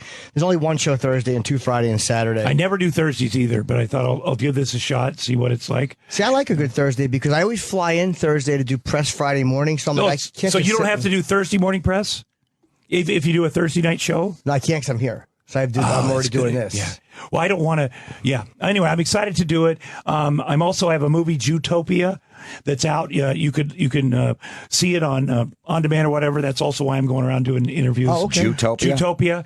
Yeah, it's me and Rita Wilson and I left my notes back there. J-E-W or J-U? Jew, like me, a Jew. Utopia, okay. Jutopia. And you can check it out. It's a very funny movie with a lot of great people, and you'll really enjoy it. Okay. And then where is Jutopia. it? Where can you find it? On demand, okay, or Amazon, or it was in the theaters and it might still be in a few, but it's an independent movie and it's based on a off-Broadway play, and a lot of fun people in it, a lot of people. Yeah, you get Lovitz is in it. He's a comedian. Who? Lovitz. John Lovitz. John Lovitz. And Jennifer Love Hewitt and Jamie Lynn Sigler and Cameron Manheim plays my wife, and it's a bunch of good people. And I said Rita Wilson and. How does she look, Jamie Lynn Sigler, now? She's amazing. Man. She is so sexy, and she just had a baby, too. Oh, she did? Yeah. She's stunning, and she's such a good, nice gal. And, she's with Len Dykstra's son, right? Yeah. Yeah. So you wonder, I hear he's an amazing guy. I know Lenny from... Didn't he go to jail recently? Yes, prison. Yeah. He's out now, though, I think, right? Yeah, Yeah, that's a sad... He was making a lot of money on investments. Because I remember years ago I heard that Dykstra was the guy. Like he said, he made fucking millions, and he was so smart with his money. He made $100 million and he lost it all, and then $50 million. Yeah. How did he do that? Like, was it bad investments, or he just honestly? And this is no offense to him, he just wasn't smart enough to. He became the guy, sort of a face of a investment scam. And it's like he had car washes, and he would say to me, "These are the." Cadillac of car washes. And that's what his slogan was. Sure. So I said, well, why aren't they the Rolls Royce of car washes? He was like, oh, shit, I fucked up. I should have had the Rolls Royce of car washes. Right. It doesn't, he thinks about like that stuff. And he became an expert on CNBC because he's an ex-ball player. And all of a sudden he's making this money, but he really wasn't. Right. And he started scamming and he bought way too much shit. Private planes he had and all this stuff. And he started losing his mind. And he's such a good guy. And I love watching him play baseball. And he's a nice guy. But he just got in way over his head. And then now he's in prison. Well, it's like Kurt Schilling, who we've been kind of obsessed with, who lost $50 million on a video game. Yeah. It's amazing to me how anybody can lose that much money investing. It's like, do these guys not watch their, like, I go online, I'll look at my statements. Right. Like, I know where my fucking money, not that I have that much of it, but I'm careful. Right. I'm terrified of getting ripped off and losing everything in a bad investment. Right. But also, we don't invest in movies that we're in, or we don't own comedy clubs and invest all the money. Somebody else takes that risk because we are, we invest a little bit, but we're entertainers. Kurt should never have fucking put his own money up for that. Yeah. He put it up because he thought he'd be a billionaire. Right. And I like him, and I like his commentating, but, he also was a bit of an asshole. If you ask his teammates, if you ask John Kruk, yes. Everybody gets along now, but I think I thought he was really humble through this, and I love the guy, and he's a sweet guy, but man, I could see that coming with him. He was on Conan with me, promoting this game that hadn't even come out yet, and I could see a little bit of desperation, like, holy fuck. And then about a week later, it was announced that they'd gone under. So I feel sorry for these guys, but you don't put all your money, your whole career, 20-year career on this thing, because he thought he would be a billionaire, and people want to be billionaires. So when you were on Conan with him, what gave you the sense of desperation? Did he not have enough pre-orders or something? It was just his desperation on his pitch. He acted like everything was great. And then I talked to him afterwards about it. He goes, yeah, well, man, we're kind of in trouble. We want to. And the fact that he's on Conan talking about it, it just was an odd thing. It's like, hey, let's throw something together. I'm not selling any tickets. I got to get out there. It just felt a little odd. And I know he'd taken a bunch of money from the government. The only thing that made me smile was he's such a fucking Republican. And these fucking Republicans, these right-wing Republicans, the government, too big a government. The poor people, they want their food stamps. Fuck them. And yet they get these big tax subsidies, like Kurt Schilling. Got like $100 million from Connecticut or wherever. Rhode Island. Fuck. That's what they do. They don't take food stamps because they're way too good for that. But God damn it, they take these big chunks. Right. And so, to me, as I don't know if I'm a liberal, but somebody that stood up, and he was always very Republican, very right wing in his views, and people mooching off the United States, and then he ends up being a guy that costs his state all this money. I don't I'm not happy that happened in any way, but there is a certain sense of justice. But there's a lot. You'd rather see. There's a lot of players that you would rather see it not happen to before it not happened to him. That's true. John Kruk, who I love, I'd rather. Yeah, didn't he have testicular cancer? John he did. Kruk, He was playing. Okay, I think it was Mitch Williams hit him in the nuts. He was at first base and he threw a bad throw, and it saved his life because he had to go to the hospital. And they checked out his one nut, and then they found out his other one had cancer. Wow. They wouldn't have noticed it. And it was pretty late, stage 4 or whatever. Stage 4? Yeah. Oh, wow. So his life was saved, and he's had a great career post baseball, as you know. He's a great guy. What's he doing now? He's an announcer for ESPN. Yeah. Oh, he is. Okay. He's Baseball great, Tonight. He's great. Yeah. He was on the Best Dad Sports Show with me, and I loved him. And we argued every day, but he's an amazing guy. And you're sober for how long? Since December 10th, 1989. Oh, okay. Yeah, long time. But Okay, no. cool. Let me explain. I had a relapse in 2008, August. I wrecked my motorcycle. This is a bullshit excuse. Because I know the program, and I had worked the program. I had a motorcycle wreck, broke my scapula, got pain medication, and I never liked opiates before. And I did not work a good program, ended up addicted. 2010, ended up back in rehab. And been sober since. But I had all these surgeries. I went into a coma. I had to have, my stomach. What do you call it? I went septic. What's that mean? That septic, means, okay. in fact, something blew up and you got shit inside of you. Right, yeah. So I was in a coma for 3 weeks. I had to have 7 surgeries after that, all because I fucked up and did not work a program on the pain medication when I had my accident. It's 100% because of that. Because every day I hear young guys go, hey, I fucked up on this pain medication. And I'd hear that. And I thought, well, I was a cocaine and alcohol guy. But the truth is, I'm everything. Sure. So now if I go to surgery, I have my wife or I have a guy. If I have to take a pain pill, they're in charge of it. I'm never in charge of it. You know, it scares me, pain pills. Because there are times when we genuinely need them, like for real. But they've always scared me because I know myself, and it's so easy, like left to my own devices, to fucking convince myself, oh, no, dude, you need 2 instead of 1. Like, I know how it's fucking scary, man. It is. And you do need them sometimes, and a lot of people that are in genuine pain are like, man, it's so hard to get them now because of you asshole addicts, and that's true. But they're for a purpose. And I will say this, when you're in the hospital all cut open, and I had a fucking colostomy bag for 3 months because of this. When that was this, so 2010? humbling. 2010. So fucking humbling when I woke up from that thing and had to go through all this, and I had something that had to stay open in my whole abdomen and a wound vac attached to it, which is something they created for Iraq war shootings, and it sort of heals you, whatever. All this humbling stuff. And I was in rehab with all this. And 90 days, and it was so humbling, but yet I needed to be on pain medication because I had these surgeries, and it doesn't work as well if you have fucked up and used it when you're not supposed to use it. Right. So then they got to bring in fentanyl. Then because they can't get me out, they can't do the surgery. So it's a good thing, pain medication, but it's a good thing for what it's for. When it's needed for real. But the one thing I'm grateful for, and I don't know why I didn't do it, was at a certain point I knew I was in relapse. Like I was kidding myself or lying to myself, going, yeah, but my back hurts and this motorcycle wreck and whatever. But a certain day around my 20th sober birthday, I went, yeah, this is bullshit. I'm going to have to tell everybody and go into rehab. Well, good for you that you did, though. Well, I waited till I went into a coma 6 months later. But I did not go, well, fuck, it's on. I'm going to get cocaine, booze, because I'm sure I would have died. So you didn't drink any booze or do any coke, just because the I pills. was lying to myself that I was so full of shit that I was still whatever. Anyway. You basically you jumped off a cliff and got lucky because a fucking breeze blew you back onto the cliff. That's right. Like you came that close. Good for you, man. That's hey, look, you survived it, and it sucks to blow sobriety date, but it sucks to die a lot more. Right. More importantly, did you get an erection when you were on the pills? I got an erection in Betty Ford with a colostomy, with a fucking wound bag. Honestly, that's the moment I was thinking of when I told that story, but I didn't want to open that can of worms. But that's the exact moment. Wow, that's fucking with a colostomy bag. Yeah, which is so disgusting and so horrible and so humbling. You fucking rule. Tom is at Stanford and Son Comedy. And if you happen to be in Kansas City, it's a very legendary place. 14, 15, 16 of November. That's a Thursday through Saturday. And tickets are available at StanfordsComedyClub.com. One long word. And Jutopia is the movie you can get. It's an independent film comedy.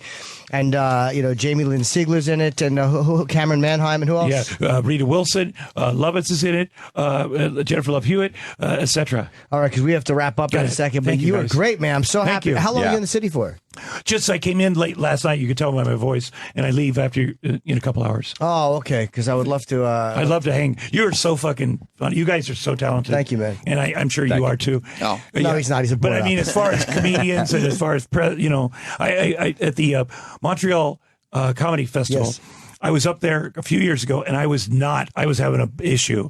Like, I was funky. I just couldn't get my head around what I had to do. I had to do a short set or something at this gala, and you were there, and I watched you. First of all, you were very nice to me, and I used to feel a little kind of odd around comics because I always felt, no, they don't think I do comedy that much or whatever. But you were so nice to me. Then I watched you fucking on stage, and you're just so fucking good. Oh, thank you. And I said, how do I get my head around being that good? And the answer was, I don't. But since then, 3-4 years ago, I've worked very hard. I go on the road a lot. I go to open mics. I've really learned to enjoy stand-up comedy and nurture it. It's how I started 30 years ago.